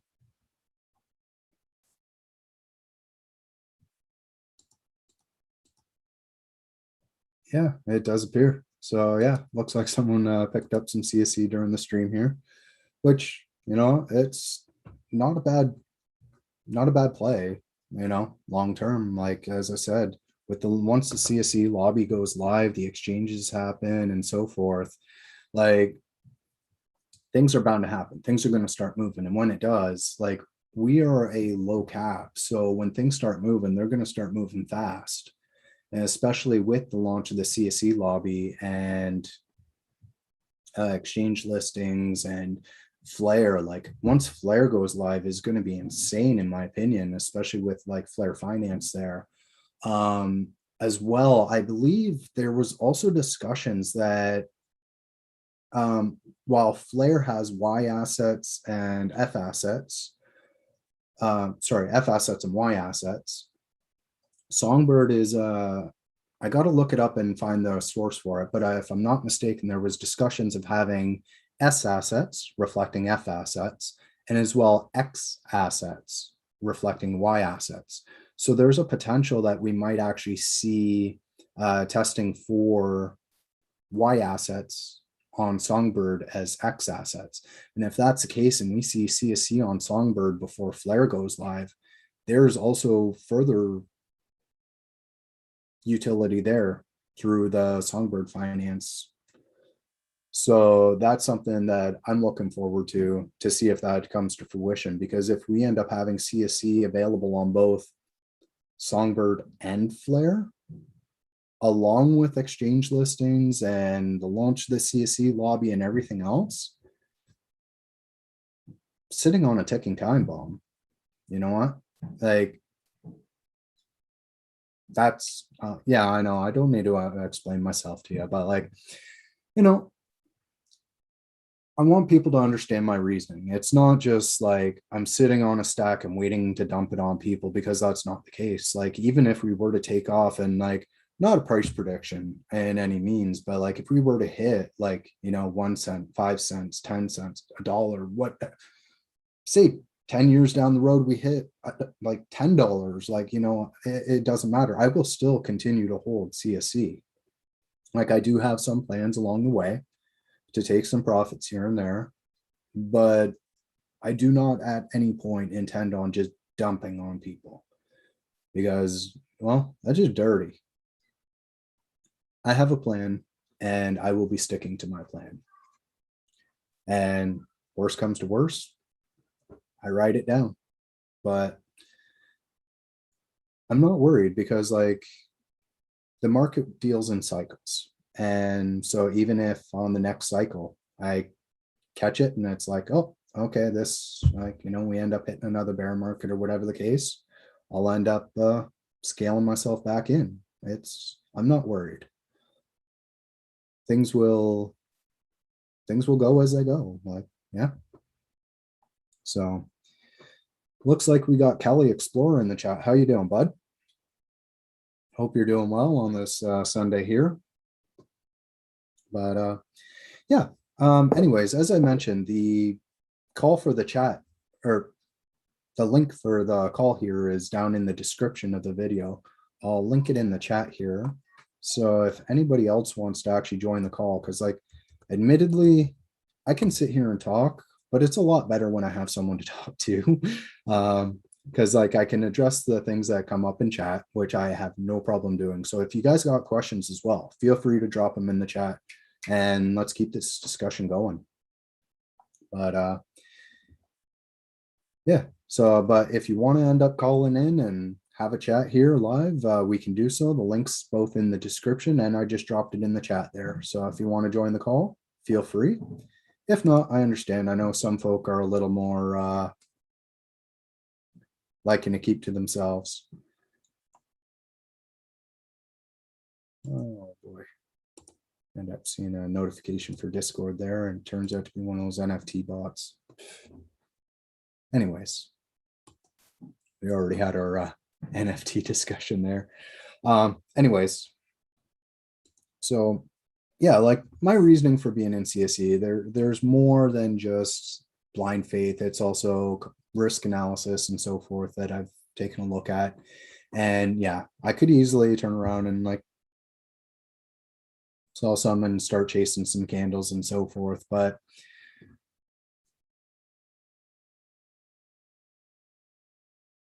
I'm looking forward. I'm definitely looking forward to the launch of the CSC lobby. I don't know how far away that is. As I said, yeah, we're still in testing.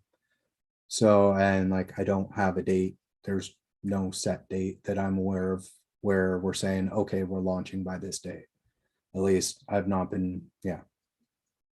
So with that being said, like, that's the thing with testing is that like, as long as things are coming up, as long as there's discussions being had, things are moving forward, things are happening on the back end, I'll keep following. I'm here for the long run. I've said that since time. And that's why I'm here educating where I can. You know, I put together the YouTube how-to videos for the XRPL, different aspects, whether to do with like XRP exchanges and so forth. My whole point and premise here is not for followers, not for YouTube subscribers or anything like that. It's just to educate where I can.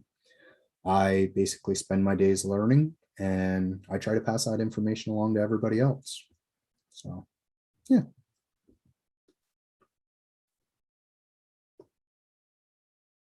But I do completely understand where you're coming from, Crypto Ammo. Like, you know, sitting there waiting and waiting and waiting while other things are showing returns. I know exactly what you mean. Like, I spent years hodling an XRP bag, and the same thing. I was sitting there waiting and waiting and waiting for it to take off.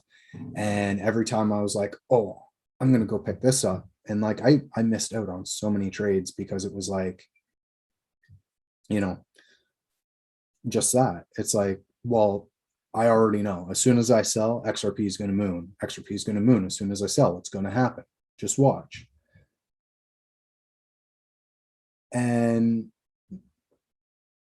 like, I'm not a trader by any standard. I wouldn't say. Like, if I am, it's, I've made a couple trades here and there.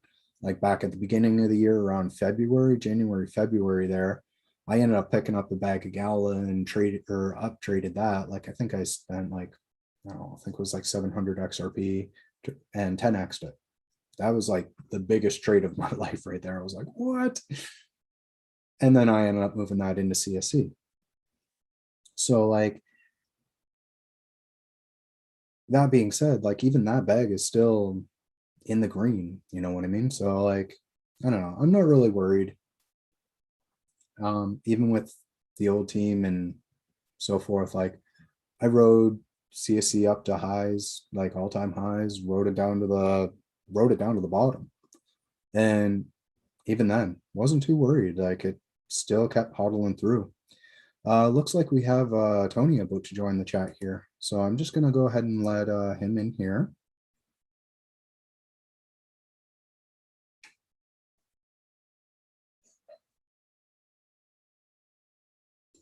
Alrighty. So let's just see. Hi, Tony. Welcome to the chat there. Can you hear me? Oh, okay. So that's Crypto Ammo. Sorry, my bad. Sorry about that, bud. I did not mean to. All right. So it looks like you're on mute there. Yep, there. I just switched my audio over. Oh, okay. Perfect. Perfect. Welcome to the chat, bud. Sorry, I didn't mean to half dox you there. No, you're good. It's okay. We've got what, 5 people and Yeah, true. Yeah, I wasn't expecting this to be a huge stream. Like I didn't really have a direction. It was just more like I haven't streamed in a while and I was wondering if people had questions I could help them with and things like that. And then, well, came more yeah, about and so forth. no, and that's like the talking anything XRP ledger these days. You're gonna get into the NFT topics and Oh yeah, there's I mean, like I said before, I've been in CasinoCoin basically since its inception, which I think was 2014. Oh wow. And just yeah, I mean I'm long on CasinoCoin. I'll always hold some, but it just got to the point, or it has gotten to the point where you're like, you know what, I gotta to make crypto interesting again. You know, almost. But it's no, it's just it's rough being like part of the old school group, and now I think some new bloods come in, and I think there's a lot of old school members that still have a lot of sizable bags of CasinoCoin that are just not almost not even accepted into the current community, and I don't quite understand that. Yeah. No, I've seen it as well. Like I know there were a couple issues with a few of the members there along the way. Like I know, what was it? Toasted and Oso there ended up being banned from the Discord. Although I think recently that came to discussion there where there was the injunction against the team. And I believe they were sort of involved with that. Are you talking about the one with John? Yeah. Yeah. And it's, yeah, and I don't know to what degree they were involved with that or are involved with that, but that's, I guess, you know, there's always these legal matters. And I guess that's one instance of where there is some clarity as to what exactly that legal matter was, right? Yeah, exactly. Like I'm glad there was some clarity able to be provided for that, because I know a lot of people questioning about it. And it was like, yeah. Yeah.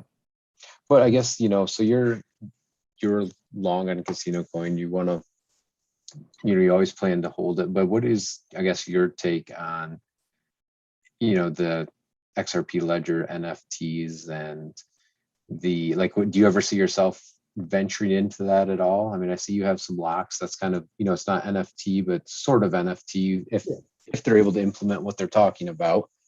Oh yeah, if they're able to implement what they're talking about, like I love the idea of what they're bringing to the table about being able to basically coincide and like basically make that relationship of yourself versus your device and having that locked on the blockchain, and then essentially having it so that like if you lose your phone or your phone gets stolen or whatnot, having a means to be able to recover that, and also blacklisted across multiple markets instead of having the way that it currently is where the blacklists are kind of siloed between companies.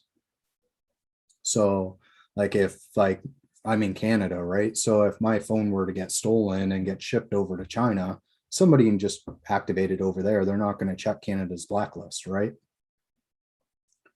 So like the idea behind it, I love, like, I think it's a solid idea. The implementation and how it gets developed and so forth is something that I am definitely like, it's something I'm keeping an eye on for sure. In regards to the rest of the NFT space, when it comes to the JPEGs and like just the little images and so forth, we are at the very beginning of the proof of concept stage. Like it's like not even proof of concept, it's like the prototype stage. So long term, I think the JPEG NFTs are going to go the way of the dodo. I think where NFTs will truly flourish is proof of ownership and so forth. So when it comes to housing, like your deed for your house will be an NFT, your property deed will be an NFT, your, you know, I don't want to get too far into it, and I don't like, I kind of want to avoid it to avoid politics and so forth, but like vaccination status, your vaccination status will be an NFT. Like anything that is like your medical history will be basically stowed as an NFT because there is a direct ability to correlate that to a person, you know? Even further so getting into other things like patents and ideas and or well, like ideas and patents would be able to be stored as NFTs, because you think about it from a standpoint that like even now like we see patents where basically people just sidestep a patent, they go and build something and it's like, okay, sure, there's a patent, but this is mine, I sell it anyway, you know, where being able to patent an NFT or patent an idea as an NFT and then holding a royalty or a licensing fee or things like that associated with it. That is where I think NFTs will truly explode. And that's something that I'm looking into myself right now. Because like, I think it would be fantastic if I could turn around and have an idea and be like, I don't have the bandwidth like myself. I have a 9 to 5. I'm doing my own personal projects on the side. I have YouTube, Twitter, Discord, and everything else that I handle on top of trying to manage a family. I don't have the time to bring my ideas to fruition. So if I can patent my idea and license that out, or or offer it to a developer to build, and then basically I just make a percentage off whatever ends up happening. I think that's the future of things when it comes to NFTs. And especially, as I said, when it comes to real estate, housing, even physical property, like whether it's a car, driver's license, everything to do with like ownership or like ownership basically will be able to be patented as an NFT. And I think that's the future of NFTs right there. When it comes to JPEGs or GIFs or whatnot, like that'll have its time as we're seeing, but that's not the future of NFTs in my opinion.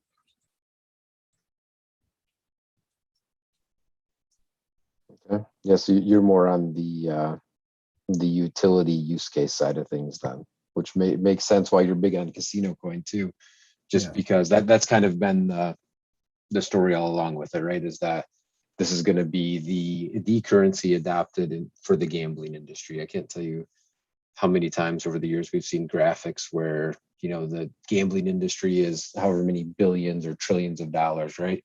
Yep. And then people try to peg that value to, well, every single casino coin has to equal $1 for some reason. I've never really quite understood why people try to peg it to that.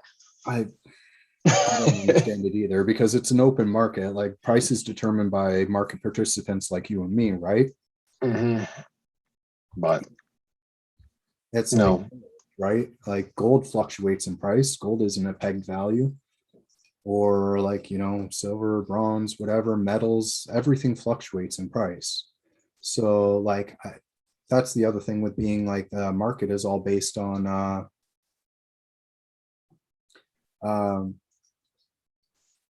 fiat relation, right?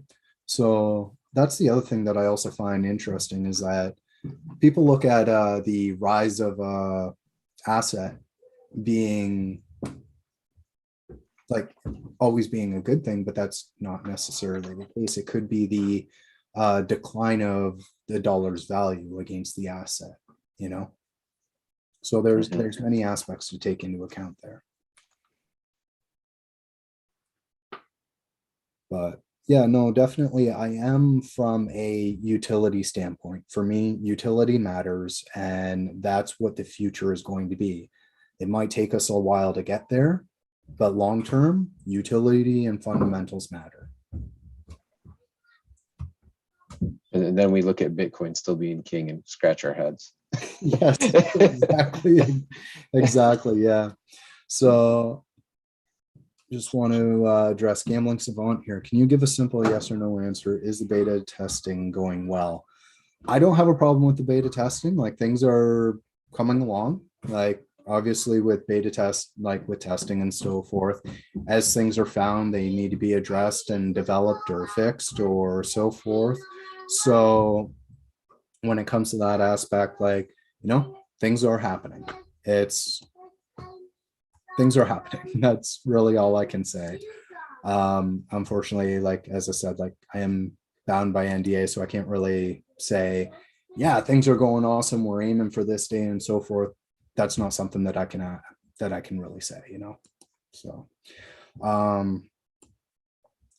but yeah, I agree. Like CSC price has been gridlocked for the last couple months as we have been waited on third parties and so forth, waiting for exchanges to get listed, waiting for the CSC lobby to go live, Flare to launch, and so that we can get pushing Flare finance and everything else. So yeah, I completely agree that once things actually start rolling and once things are moving and the ball starts rolling, like these are going to be those points. Like even right now, I wish I bought more CSC back before the swap, when it basically bottomed out at like 0.0001 or whatever it was. Like I still kick myself for not buying more of that. And looking at like the charts and so forth, and like knowing that progress is coming, that it's going to be happening, I wish I had more money to buy right now.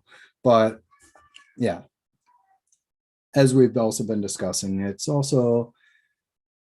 these are also the points where, we do see a lot of people start losing faith, because it's like, well, things aren't moving. We are at a bit of a gridlock, and, it's easy to turn around and see candles and start chasing them. And, FOMO is a real thing. So, and I'm not going to lie, like I've had to fight it a couple times myself, where I'm like, yo, that's going to run. I should make a trade and go pick some up. And then I'm like, no, because what if the lobby launches, or what if the exchange gets listed, and whatever ends up happening, and CSC runs, and then I'm buying back at less than or at more than what I sold for it. I don't know. It's something that I play with, and maybe I'm falling back into that same routine of what if it launches before, or watch as soon as I sell it launches mindset. But I don't know, something to be mindful of, as Crypto Ammo says, like, we do have to be careful not to have blind faith. But I don't know. I also do see from the testing that things are moving forward and things are happening. So I just wait and see. But yeah, exactly. I've made that mistake a few times. I did that with a couple assets. So it's like, I think I was at one point, like I was holding Tel, and I was holding it, and it was just in this downtrend, and I'm like, you know what? I'm just gonna sell it, and I'm gonna buy some of this here. Literally sold it, and wasn't even in a day or two later, tops, bink, and off it goes. And I'm like, I knew that was gonna happen. But it's a live and learn thing, right? So eventually CSC will have its day. And as I said before, in my opinion, the ROI potential is worth it, because I know Daniel's not just, Daniel and the team, like they're not just sitting on their hands. Things are happening. So I don't know. Take it one day at a time, I guess. I'm not worried. As I said, like I rode CSC all the way down to, well,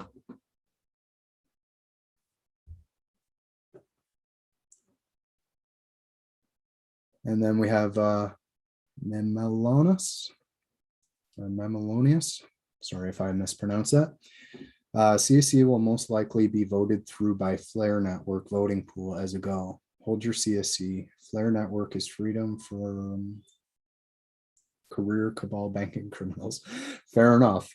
And that's the other thing is I was discussing before, is that, we are looking,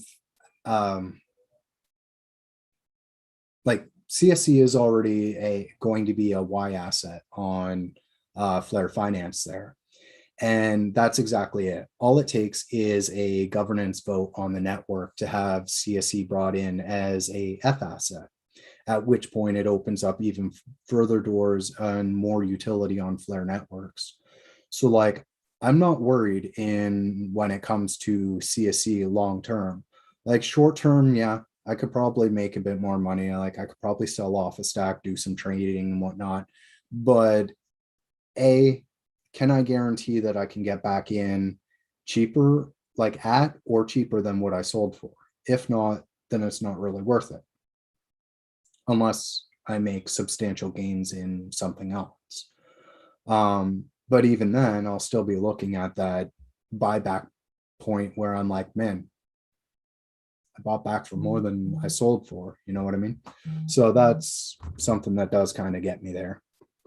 But like the utility standpoint is growing for CSC, even though like right now it looks like we're, for lack of better wording, dead in the water. The utility standpoint is still growing because like, I hate to sound like a broken record, but the CSC lobby exchanges will be like, there will be exchanges listed. We are looking at Flare network, or sorry, Flare finance to start. And as Mammalonius said here, like all it takes is a governance vote to be moved from a Y asset to an F asset. And then there's also discussions as well where F and Y assets will be brought onto Songbird as S assets and X assets, right? Where CSC would be an X asset. So you would have utility both on Flare network and the Songbird network for CSC, along with the lobby and exchange listings and whatever else comes down the pipeline. See, like, I'm like being based in Canada, like I'd have to jump through leaps and bounds to be able to like build a casino. But like, you know, if there's someone who's offshore or whatnot, like Canada doesn't have like a legal standpoint for gambling offshore. I could turn around and say, I don't know what's a good example. I think they just recently made the news, like Rubet or something, like one of those that are running with a Kuroko license. Like Canadians, we can gamble with them. I don't think US folk can. So that's a bit of a hinder there. But like from what I was trying to say there is that like someone, whether it be a community member or even just an entrepreneur or something, can start up an online casino running with a Kuroko license, or you know, somebody sets up and gets like an actual online, not an actual, but like a regulated online casino running using a like a UK license or a US license or something like that, and they get a fully regulated online casino up and running that incorporates CSC. Like it's a snowball effect. Like nobody wants to be first, everybody wants to be second. And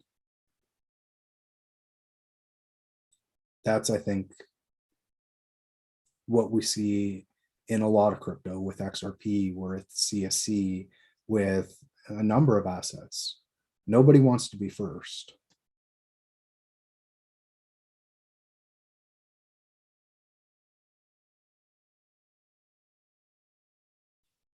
All right, so gambling spot here. Is there a reason for the FUD that I'm not aware of? I honestly haven't paid any attention to Twitter the last few weeks related to CasinoCoin. Just interesting stage of the project, in my opinion. Yeah, no, I agree. And that's also part of the reason I haven't sold there is like, I can't imagine selling this low either. It's like, for me, it doesn't make sense. Like, even though I'm still in the green, like I'd still be taking a profit. It doesn't make sense. Not with everything lined up the way it is. I think the reason, as I mentioned earlier in the stream, for the FUD is that basically people are tired of waiting and they're impatient. And so what we're seeing is all these other projects starting to run, like Bitcoin, Ethereum, and all these other projects. They're making moves. And so CSC, it's been quiet. And as a result, people are getting impatient and selling and going to chase gains elsewhere. And so as a result, a lot of the people that are probably selling were selling like higher up on the chart, right? So if we look at CSC here and we go trade, and we got CSC, here's a perfect example. So, okay, so April and May. Okay, so we basically ended up having like the swap going through. And so people are during the swap and so forth, we're getting hype and buying up. And then the swap was going through and so forth. And finally the swap ended. And again, there was huge sense of FOMO here.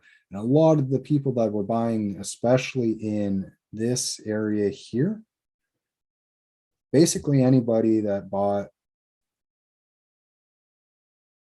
trying to find a good candle. I don't think, you get my point. Basically anybody that bought from this point here is now sitting at a loss. Anybody that FOMO'd in. So yeah, I think that's possibly what a lot of it is a lot of people are complaining that they bought and now they're at a loss and not looking at the big picture of things, right?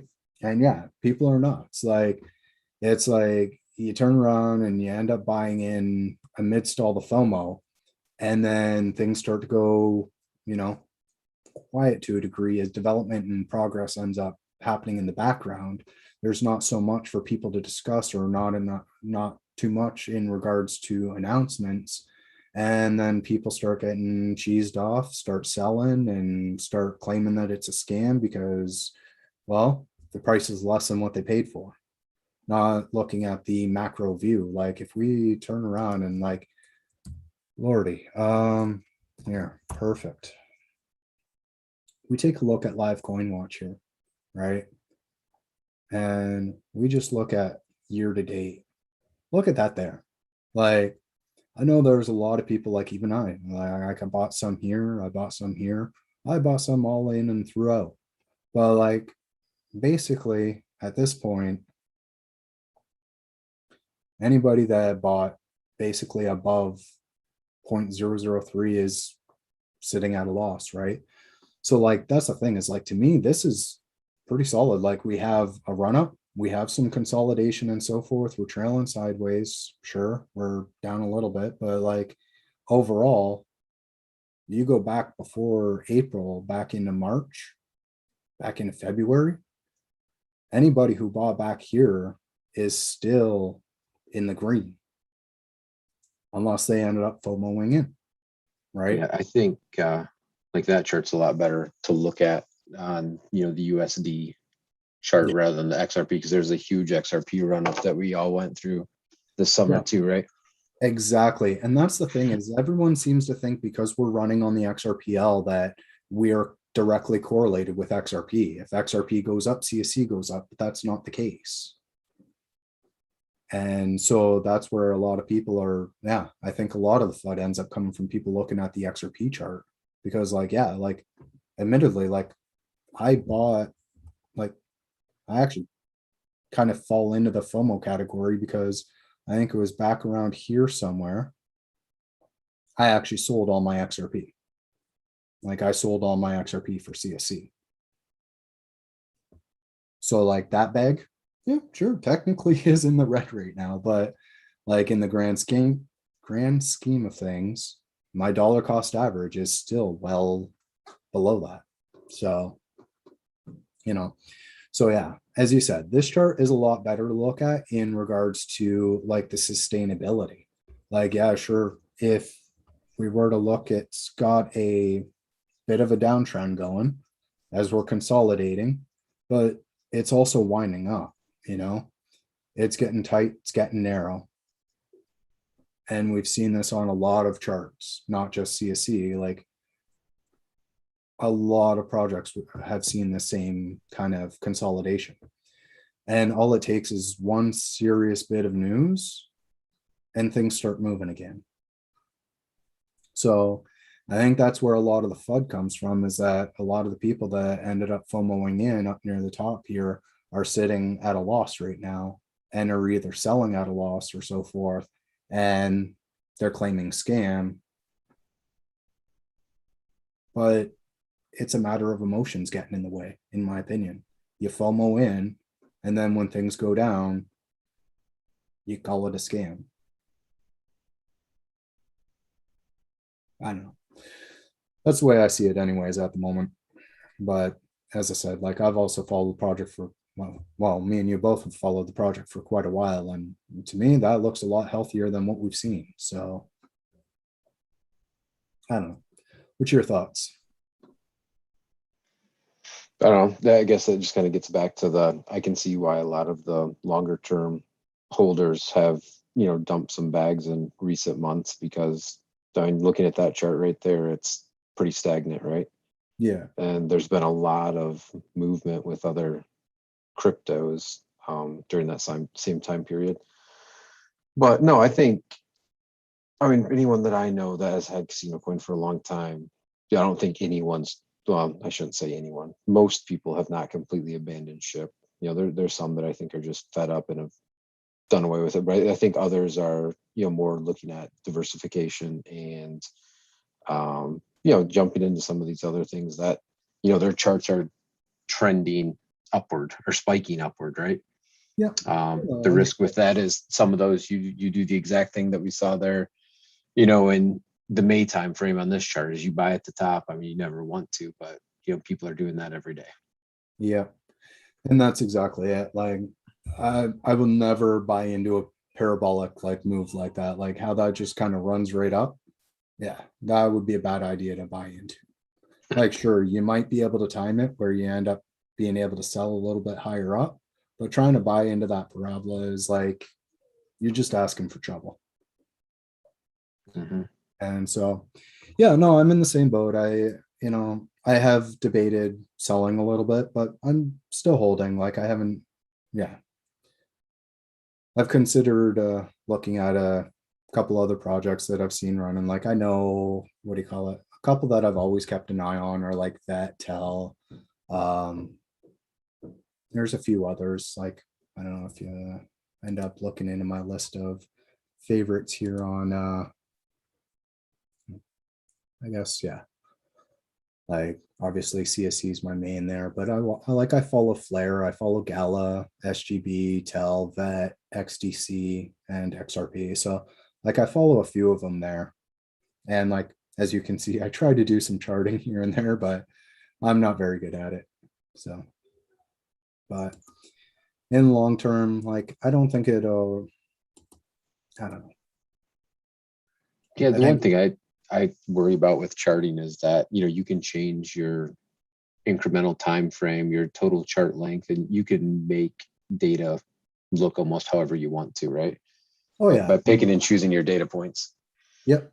No, I agree. It's all about a mindset and your view on things. Like if you can make any bullish chart look bearish, you can make any bearish chart look bullish, or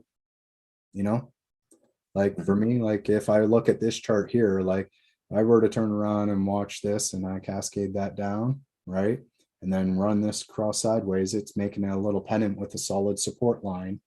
If we end up hitting that and pinching it, like I could make a case for it fucking, oh, sorry, pardon my language, but yeah, I can make a case for it running up or whatever the case. And, and that's it. And I think that's partially my bias as well when it comes to CSC is like, it's not so much of me being a holder. It's just more the time frame of events that I see playing out, especially with everything lined up the way it is with the lobby, exchanges, Flare, Songbird, and like anything else that we don't even know about that could be in development as well, right?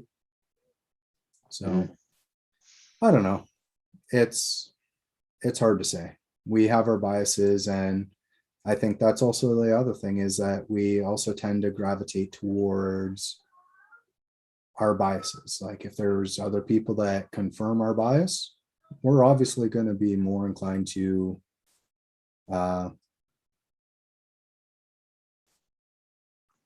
align ourselves. Yeah, you want to surround yourself with people that have similar viewpoints, right? That's just human nature. Well, exactly. That's what I was trying to say. Yeah. Yeah. So All right, well, I'm gonna jump off here, but I appreciate the chat, and I follow along the Discord and everything else. It's just, some days there's not a whole lot to read there, right? Oh, understood. Understood. I know I've kind of distanced to a degree from Discord. Like I do hop in and I do moderate here and there, but I try to avoid the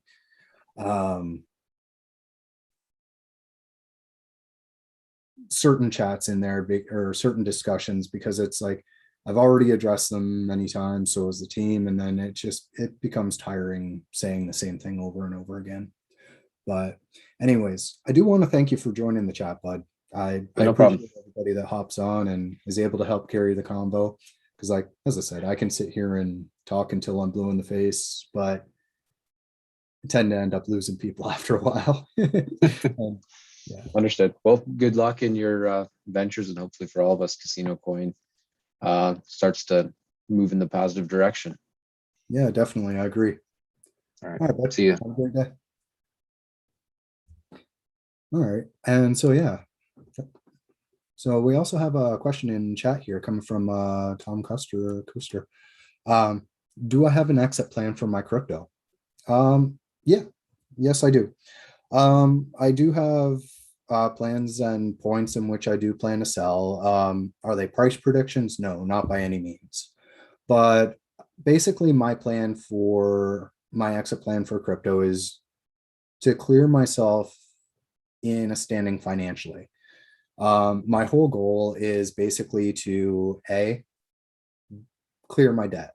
Like if I were to sell everything at this point in time, I could be debt free. My car paid off, my student loan paid off, credit cards and line of credit, everything done, everything's paid with a little bit of pocket change. That gets me so far. But that doesn't, my long-term goal is like I rent and I don't want to rent. I want to own my own house so that if things need to be fixed or repaired, I can take care of that. Or if I want to renovate and build myself an office and soundproof it, I can. I want to at some point, like my overall goal with crypto is to become self-sufficient and not have to worry about a 9 to 5. I mentioned earlier in the stream there where I am looking at putting in a proposal for a project idea, and I'm hoping that that does get accepted and take off. I don't want to talk too much on it as of the moment, but basically I do want to shift from working for other people to working for myself and developing on the XRPL. I have a couple projects on the go and a couple more projects on the back burner. And my goal and my exit plan is just to basically be able to fund those so that I'm able to develop and basically develop myself sources of passive income through crypto. So essentially, I will never actually exit crypto. I will always, I think, be part of the ecosystem, and especially in the sense of development. But yeah, Neo Maxim here, the message was retracted, but there was question before in regards to flare and yield farming and so forth, which Gambling Savant here addressed, where stating that Daniel stated that he will be, or that will be up and running by the end of the year, within hopefully a few months. Also depends on the launch of Flare. But again, that's also been discussed, as I mentioned earlier, with Songbird bringing in F and Y assets as S and X assets. So there's a potential that we might even see CasinoCoin on Songbird as an X asset, right? So that could potentially be another opportunity there as well. We'll have to wait and see. There was a discussion about it, but there's no guarantee. Like it's not been solidly stated that CSC will be on Songbird, at least as far as I'm aware. I probably have to look a bit further into that, but definitely something to that I'll be doing so like in future there. And yeah, be patient, and being patient is key. They do say like what?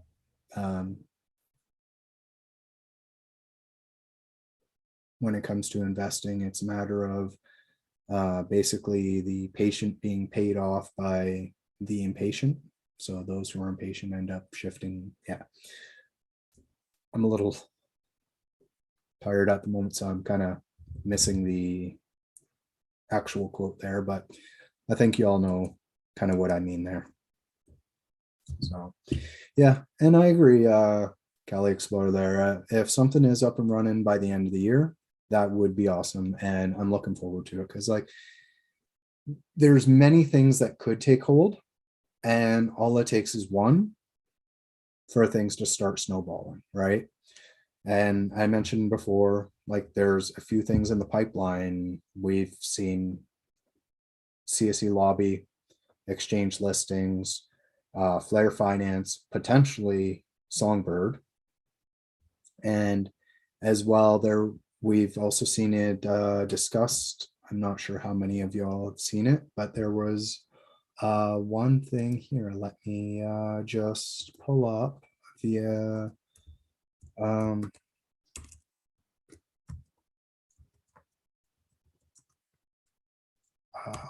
shoot, what was it? Just a moment, I'll see if I can find it here quick. I think I might have bookmarked it. Let's see.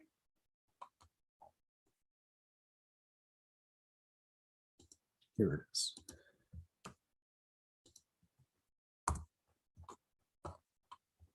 Okay, so not too long ago, we did have Yvonne here, who is the leader of the Malta Poker Festival, or the founder of the Malta Poker Festival. And she was mentioned here that she's trying to get the coin into poker networks, and also some very interesting poker tournament in the works as well.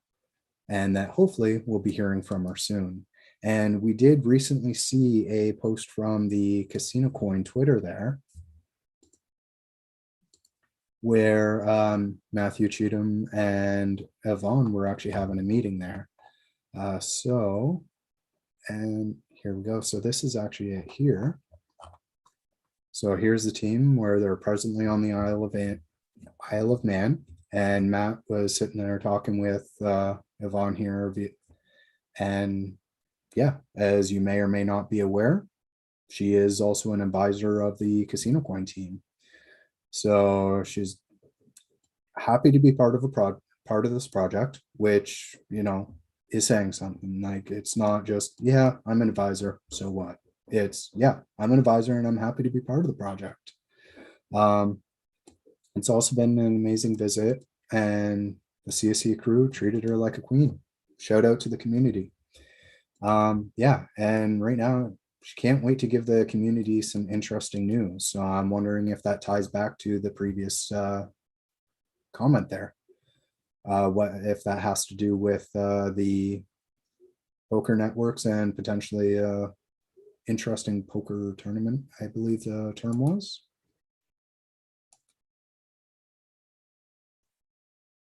Yeah, very interesting poker tournament in the works. So yeah, like there are things that are happening, and like that's why I'm not losing faith as quickly as we see others maybe. So yeah, patience definitely is key. And as Gambling Savant says, the poker developments look really cool. And I agree. Like if it's something we end up seeing down the road where, you know, we end up having say a CSC, I don't know whether it be sponsored or whether it's incorporated or somehow shape or form CSC is incorporated in like into a poker tournament to bring awareness, even like that in itself would be awesome. And we do also have Gripsid, who is a ambassador of the team as well. Now, I know a lot of people are saying that, well, like, you know, in regards to sorry, wording is losing me.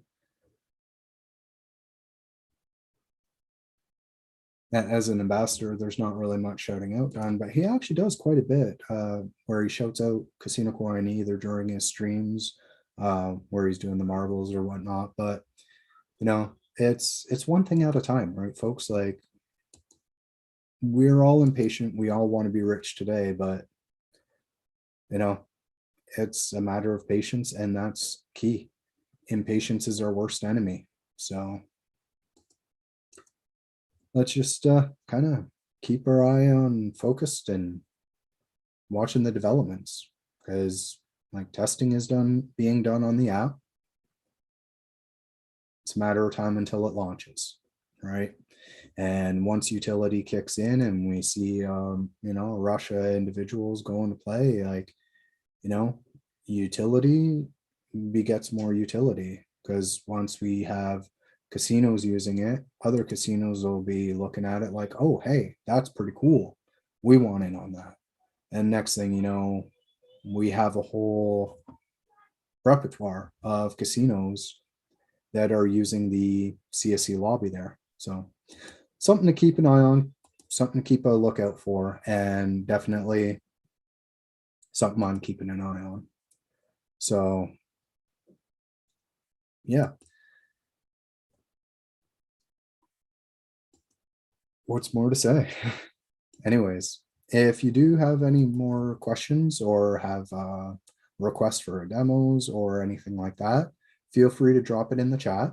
Otherwise, if you want to join the discussion live here with me, the link to the call here is in the video description, or I'll link it in the chat there as well. Okay, so if you want to join the call here with me, feel free. It's great to have the floor open to discussions, as we already had Crypto Beast on the call. We also had Crypto Ammo on the call. If anybody else wants to join the discussion, feel free. Otherwise, yeah, throw some questions down in the chat, or if there's anything you want to know, anything you want to cover, if it's talks of XRP Toolkit or the DEX, Sologenic, as well. Like, I know recently Cohen Pass there has discussed the release of the DEX XApp there as well via Zoom. Now, there are some things that are still either being worked on or being fixed, which is why it's not natively available in Zoom as of yet. But it is in the public beta, so if you want to, feel free to check it out. It's actually pretty cool. It's basically just like XRP Toolkit, where you can set buys and sells, market or limit trades. There's also a chart for channels. You can check your orders and the order book as well. I have to open up Android. Let's see if I can get the see if I can get a demo up on screen here. It's just going to take a moment while I open up Android Studio and get the emulator running.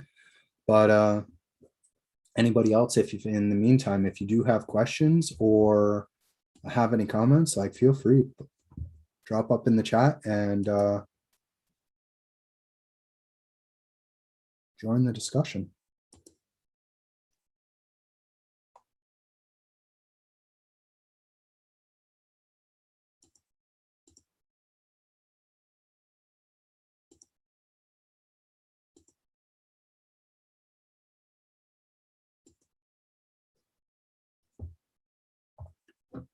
So I'm just starting up the emulator here. Should just be a moment.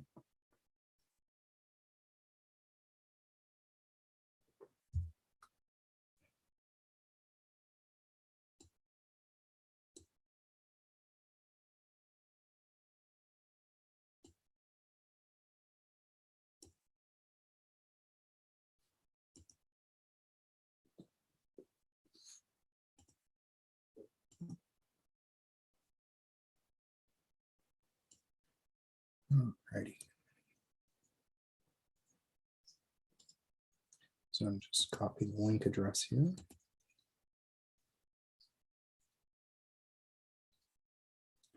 And then I will hop in a Zoom here.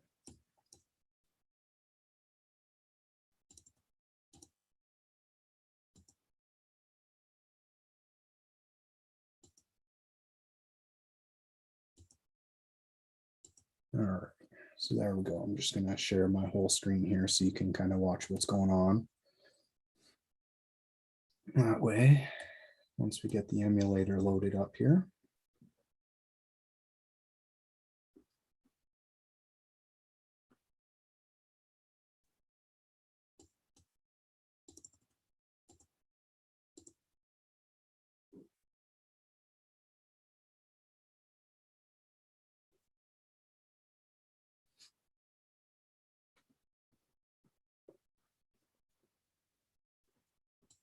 Alrighty.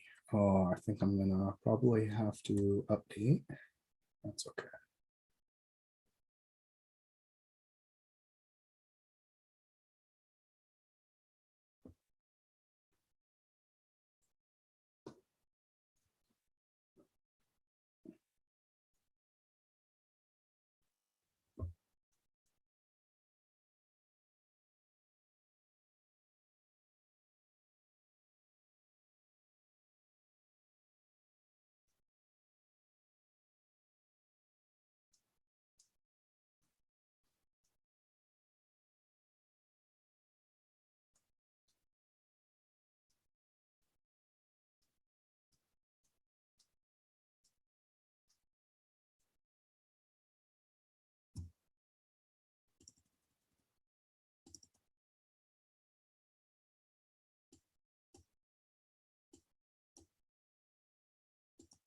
Okay, so looks like we're okay for the moment. I'll probably have an update to do, but let's just take a look here. So I'm just gonna pop over into here and open up Chrome. So this way we can open up the Dex X app there. So go. It has been a while since I've been in this browser. All right.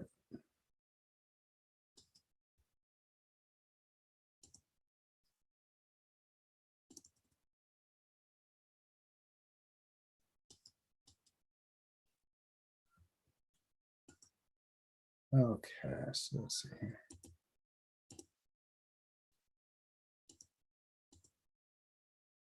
Oh.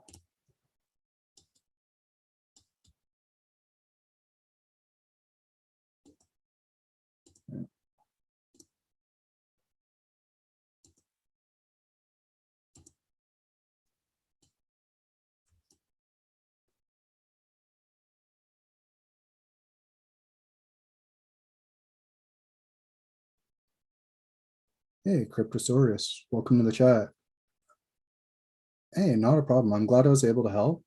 And okay, perfect. Glad to hear you're getting support there. That's perfect. All right. So I'm just going to open up this here. All right, so this should open up. There we go.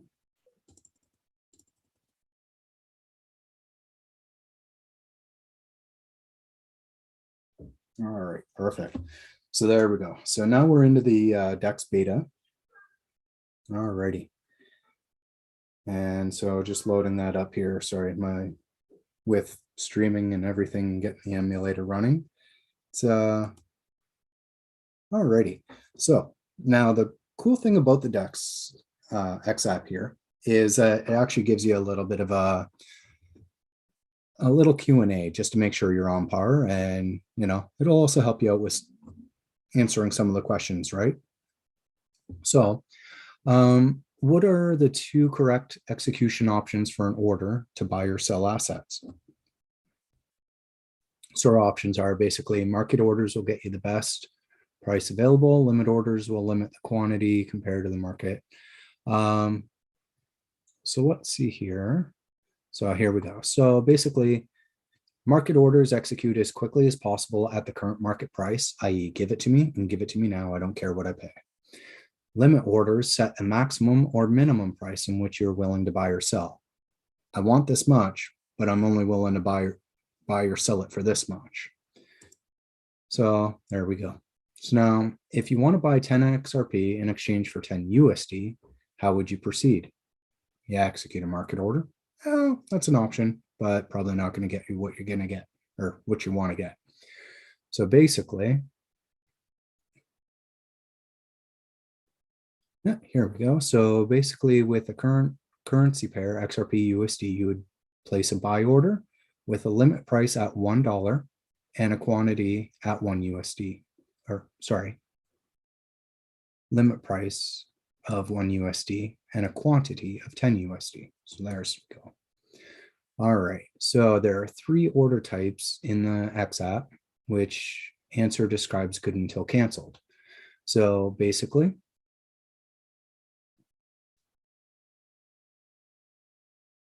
just taking a look through. There we go. So good until canceled is a type of order that a trader may place to buy or sell an asset that remains active until either the trade is filled or the trader cancels it. Alrighty.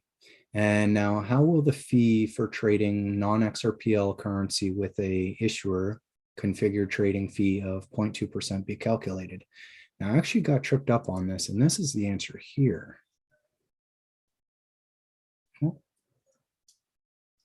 Oh, sorry, my apologies, this one here. So a fee of 2% will be added to your paid amount. So if you pay 10 USD, the 0.2% fee will be added to the total. So there we go. That one actually tripped me up because I always thought the fee came off the total, not was added to it. But hey, yeah, this is why these questions are good. I actually learned. So yeah, who is responsible for trading and the risks that come with it?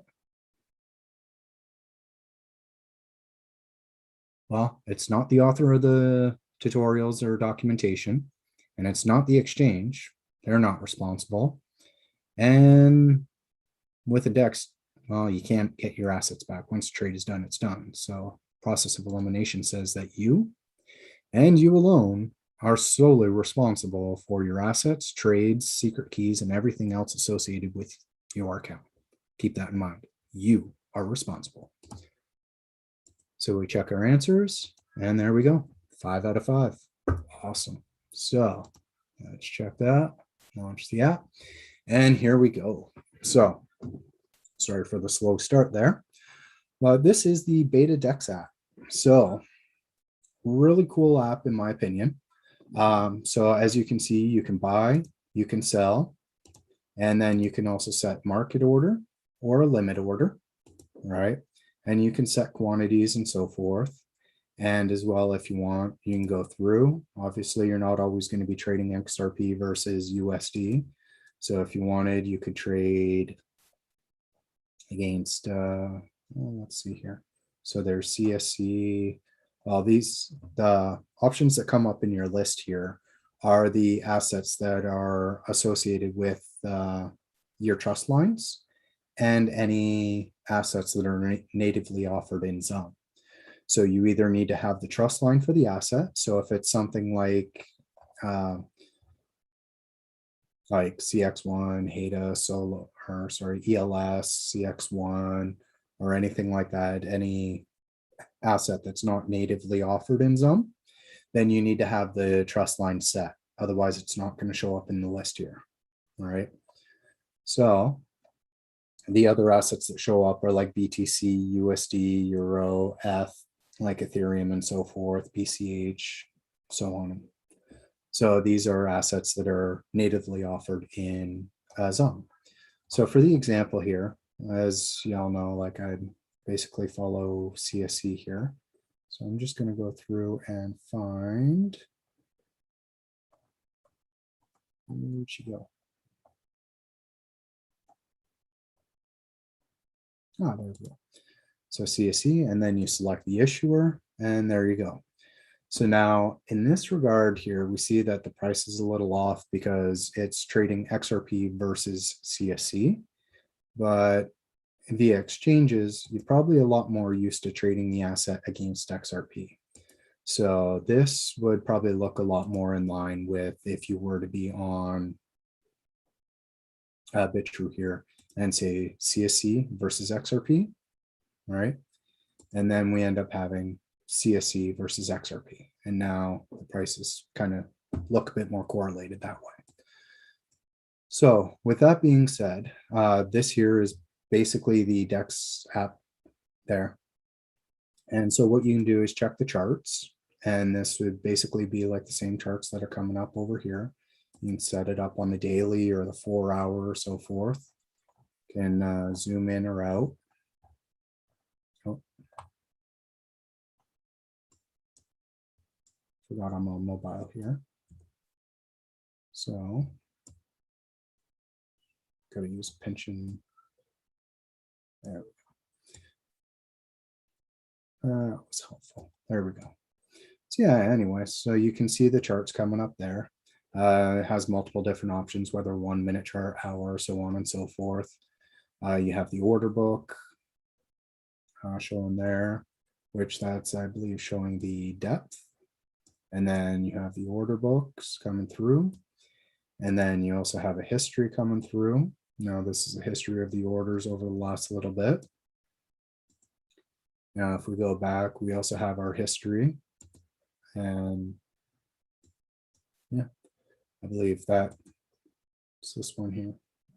Oh, okay, yeah. So this is like open orders, or you have an order history. So like if we check the order history, we can go through and see like trades that have been made in the past there. These are open orders, which you can also see reflected down here. So you can see I have like 100 XRP up for sale for $100.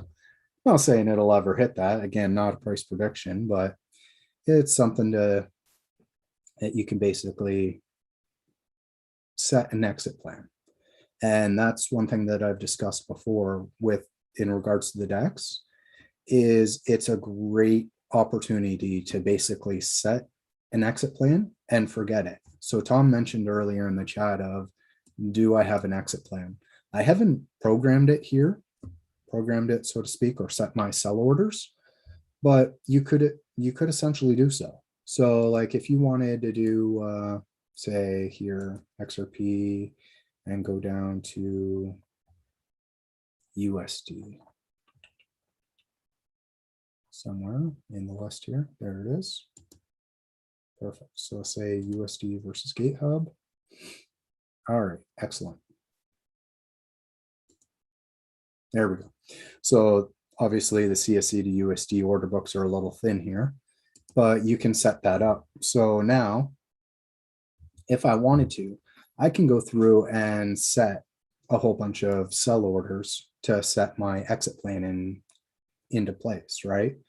So if I wanted to, I could go through and say limit price, say if we end up hitting, oh, I think I just crashed my app. Yeah, it looks like I did.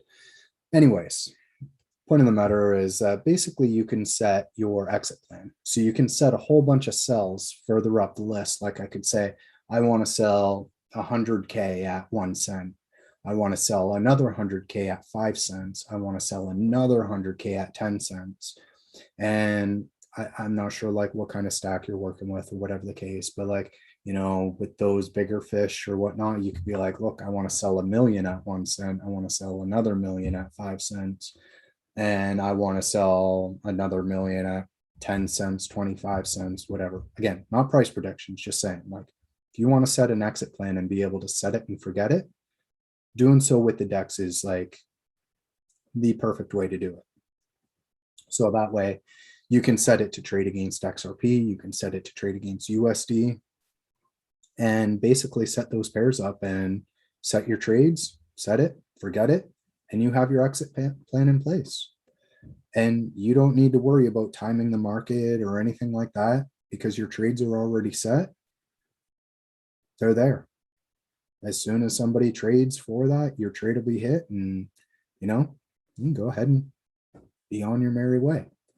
So the DEX is, in my opinion, probably the best route to go because while currently it might be a little illiquid, it is one of the best ways to be able to set your exit plan and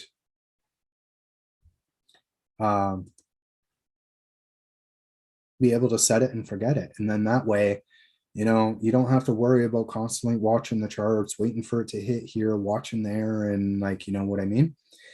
It's a great way to be able to, well, again, broken record, set your exit plan and forget it. And then check every so often and be like, oh, hey, look at that. One of my points got hit. Go and cash it out. Or whatever the case and what you want to do, whether you want to reinvest it in something else, whether you want to use it to go put a pool in your backyard, or whatever the case, pay off some debt, or whatever your plan is for, whatever you plan to use it for, you can just set your exit plan. And that's basically it. Through the DEX, it's an amazing tool. And I think like personally, I think a lot more people should start using the DEX because it is a fantastic tool that basically you mitigate fees because you're really, well, to trade, it's only the XRPL trade or network fee to make a trade. Besides, if you're making a limit trade, then it does tie up, I believe, 2 XRP versus the obligation or the reserve there. And then essentially the only other fee that might come about is an issuer fee. So if you're using like USD or BTC through GateHub, there's like a 0.2% fee. And so, yeah, regardless though, it can be a lot cheaper than using an exchange, like a centralized exchange, because you're not paying withdrawal fees, you're not paying trader fees, you're not paying, like, there's a whole bunch of stuff that you mitigate, including it's a lot more secure because you're trading directly from your wallet, right? So the benefits far outweigh like anything in my opinion. Mind you, I think the biggest con or downfall to it is that it does put a lot of power in the hands of the user, right? And well, we know sometimes users can be their own worst enemies. So that being said, like, I don't know, personally, I am a huge fan of the DEX app here. So I'm a fan of the DEX entirely. The app is really cool because it's all handled directly in Zoom. It looks basically just like it would on an exchange. And yeah, extremely beneficial. So just jumping down into the chat here, we do have Jimmy B. Thanks for the stream today. No problem, buddy. He's been in and out of CSC so many times. He feels like a CSC man. Nice. So just started buying again since the swap. Enjoy the rest of the weekend. You too, buddy. Thanks for coming out. Thanks for dropping a comment in the chat there. I appreciate everybody who's come out and joined the stream, even just to chat, watch. Everybody who's been able to hop the call, I appreciate it. Y'all are awesome. But yeah, if there's any other questions, feel free to drop them in the chat there, or if you want, the link there is still visible in the chat, the us02web.zoom.us number. That's a link to the Zoom call here. So if you want to join the discussion live, we can. Otherwise, yeah, if that's about it, we'll probably start looking at wrapping up the stream here. But if you guys have further questions, you want a demo on something else, feel free to ask. Like, I know via toolkit, like there's lots of tools available in the toolkit. So whether sending or receiving funds or trading, you can also lock up funds in escrow if that's something that you want to do. I think I've done that before myself. Which account? Oh, that's this one. Here we go. So this account, actually, I set this back in, December. Wow. Okay. So it's already been a while, but if you see here, this actually is a escrow that I set, which will be set for 15 years from now. So 15 years, let's see what XRP is worth. We got 10 of them going to be releasing then. Until then, it's locked. Nobody can touch this. So let's A, hope I don't lose my keys, and B, let's hope XRP goes to the moon, because there's 10 XRP locked up in escrow here until, well, 2036. So I think I mentioned before that this 10 XRP will actually end up going to my son. So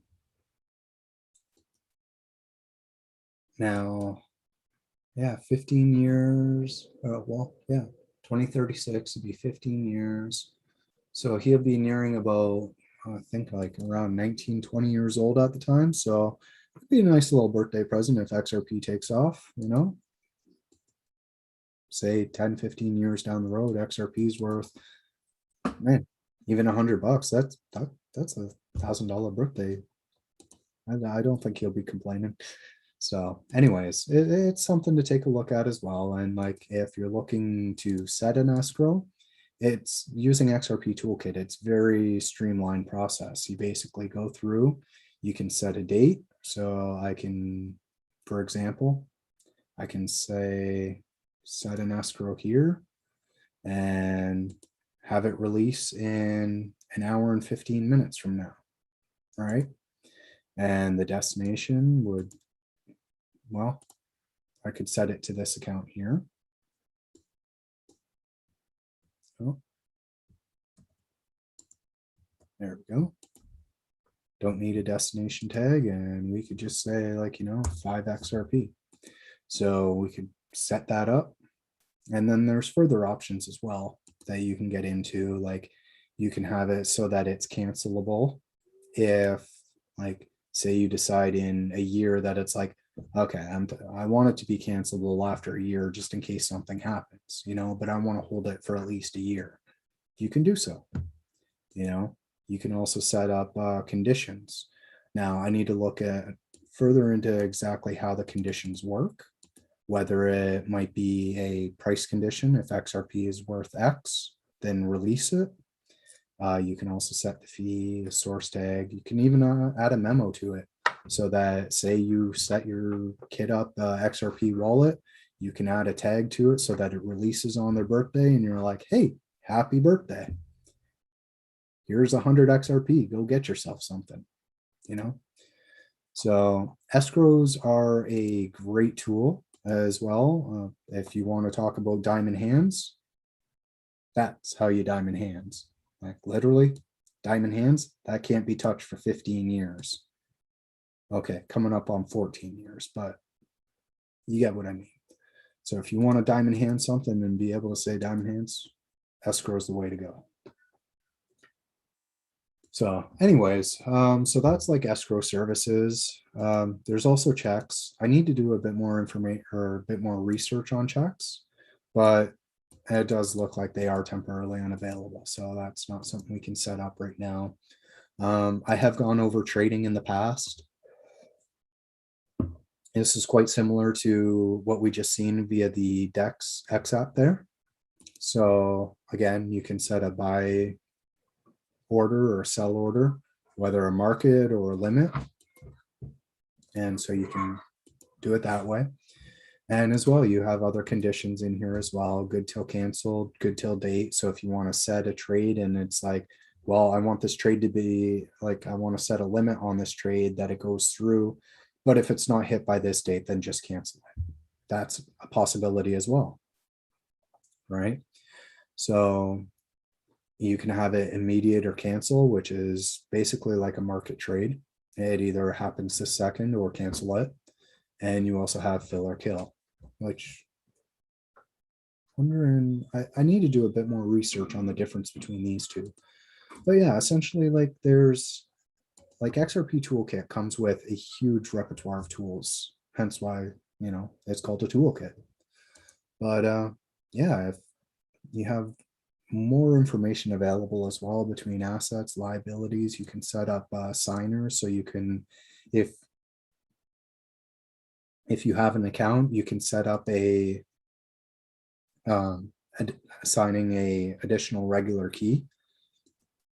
So like myself, admittedly, I have an account that I have lost my keys for.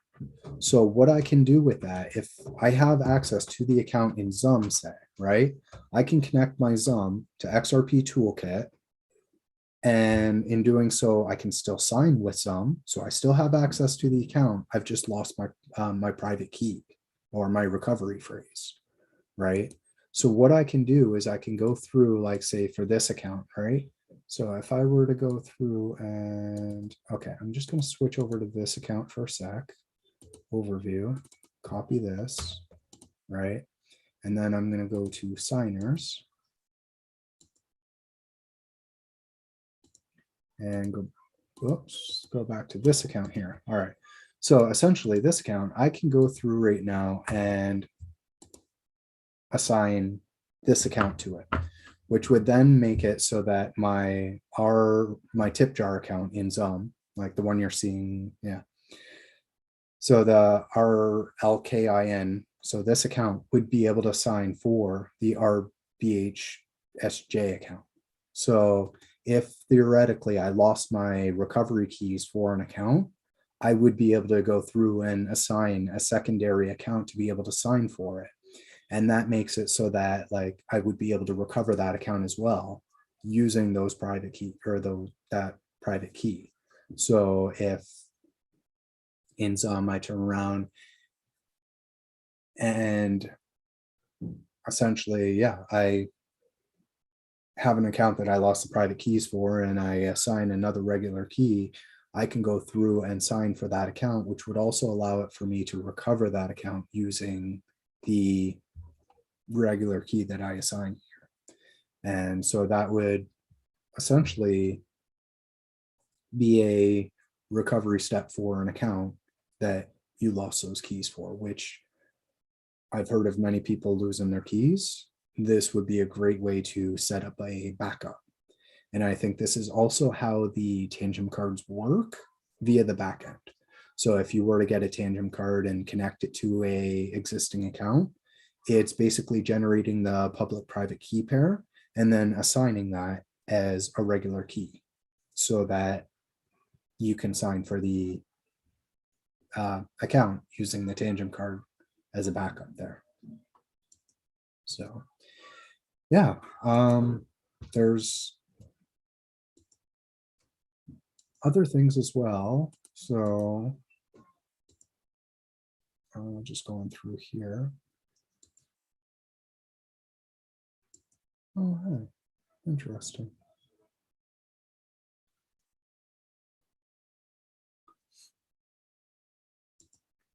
Alrighty. So yeah, there's other things you can check into as well. It'll also break things down for you so you can see your flare address, a Spark claim. I actually didn't even know this account had a claim on it. Looks like I've got 20 flare on there. Good to know. But yeah, anyways, if you guys have any other questions, feel free to drop them in the chat there. Otherwise, yeah, as I said, that's basically about it.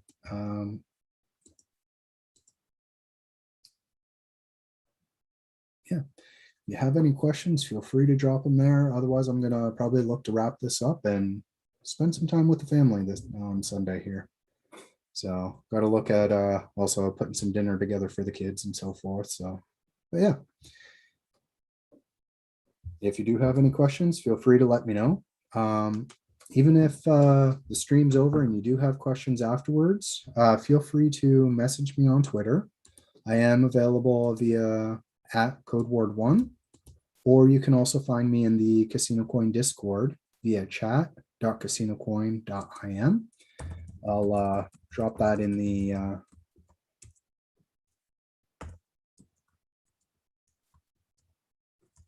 there we go. So I've also dropped the link for the Discord in the chat there. So yeah, if you have any questions, again, feel free to let me know. Thanks, Therapir. I do appreciate it. I know sometimes it gets a little rocky not knowing exactly what to talk about, but yeah, as I keep mentioning, if you ever have questions, feel free to reach out. I'll try to help as much as I can. If I can't answer your questions directly, I'll at least try to find you and point you in the right direction of where you can find the resources that you need. Alrighty. And yeah, no, thank you guys for coming out and watching the stream and, you know, engaging. This is what I love to see. As I said, like, my whole point and premise around like my Twitter, YouTube here is all about education and helping people. So if, yeah, if you have questions, suggestions for other videos or how-to videos, feel free. I know I do still have a couple in the midst that are kind of stuck on the back burner for the moment. But yeah, if you do have other video suggestions, feel free to let me know. Because yeah, even if it's something simple, like, a lot of the knowledge that we take for granted that we have, a lot of the newcomers to the space have no idea, right? So like something as simple like, yeah, I made the video not too long ago where it was like a crash course on Zoom. For some of us, it's rather intuitive and straightforward. Other people, they have a challenge with it because they don't quite understand how the wallet works, why even use the wallet and so forth, or the excessive amount, well, not excessive, but like the abundance of features that are available with it. So yeah. Anyways, I would say, yeah, that's probably about it. So I hope you guys all have a great Sunday. If you can, go spend some time with family. And yeah, thank you all for coming out, watching, and engaging in the conversation. And until next time.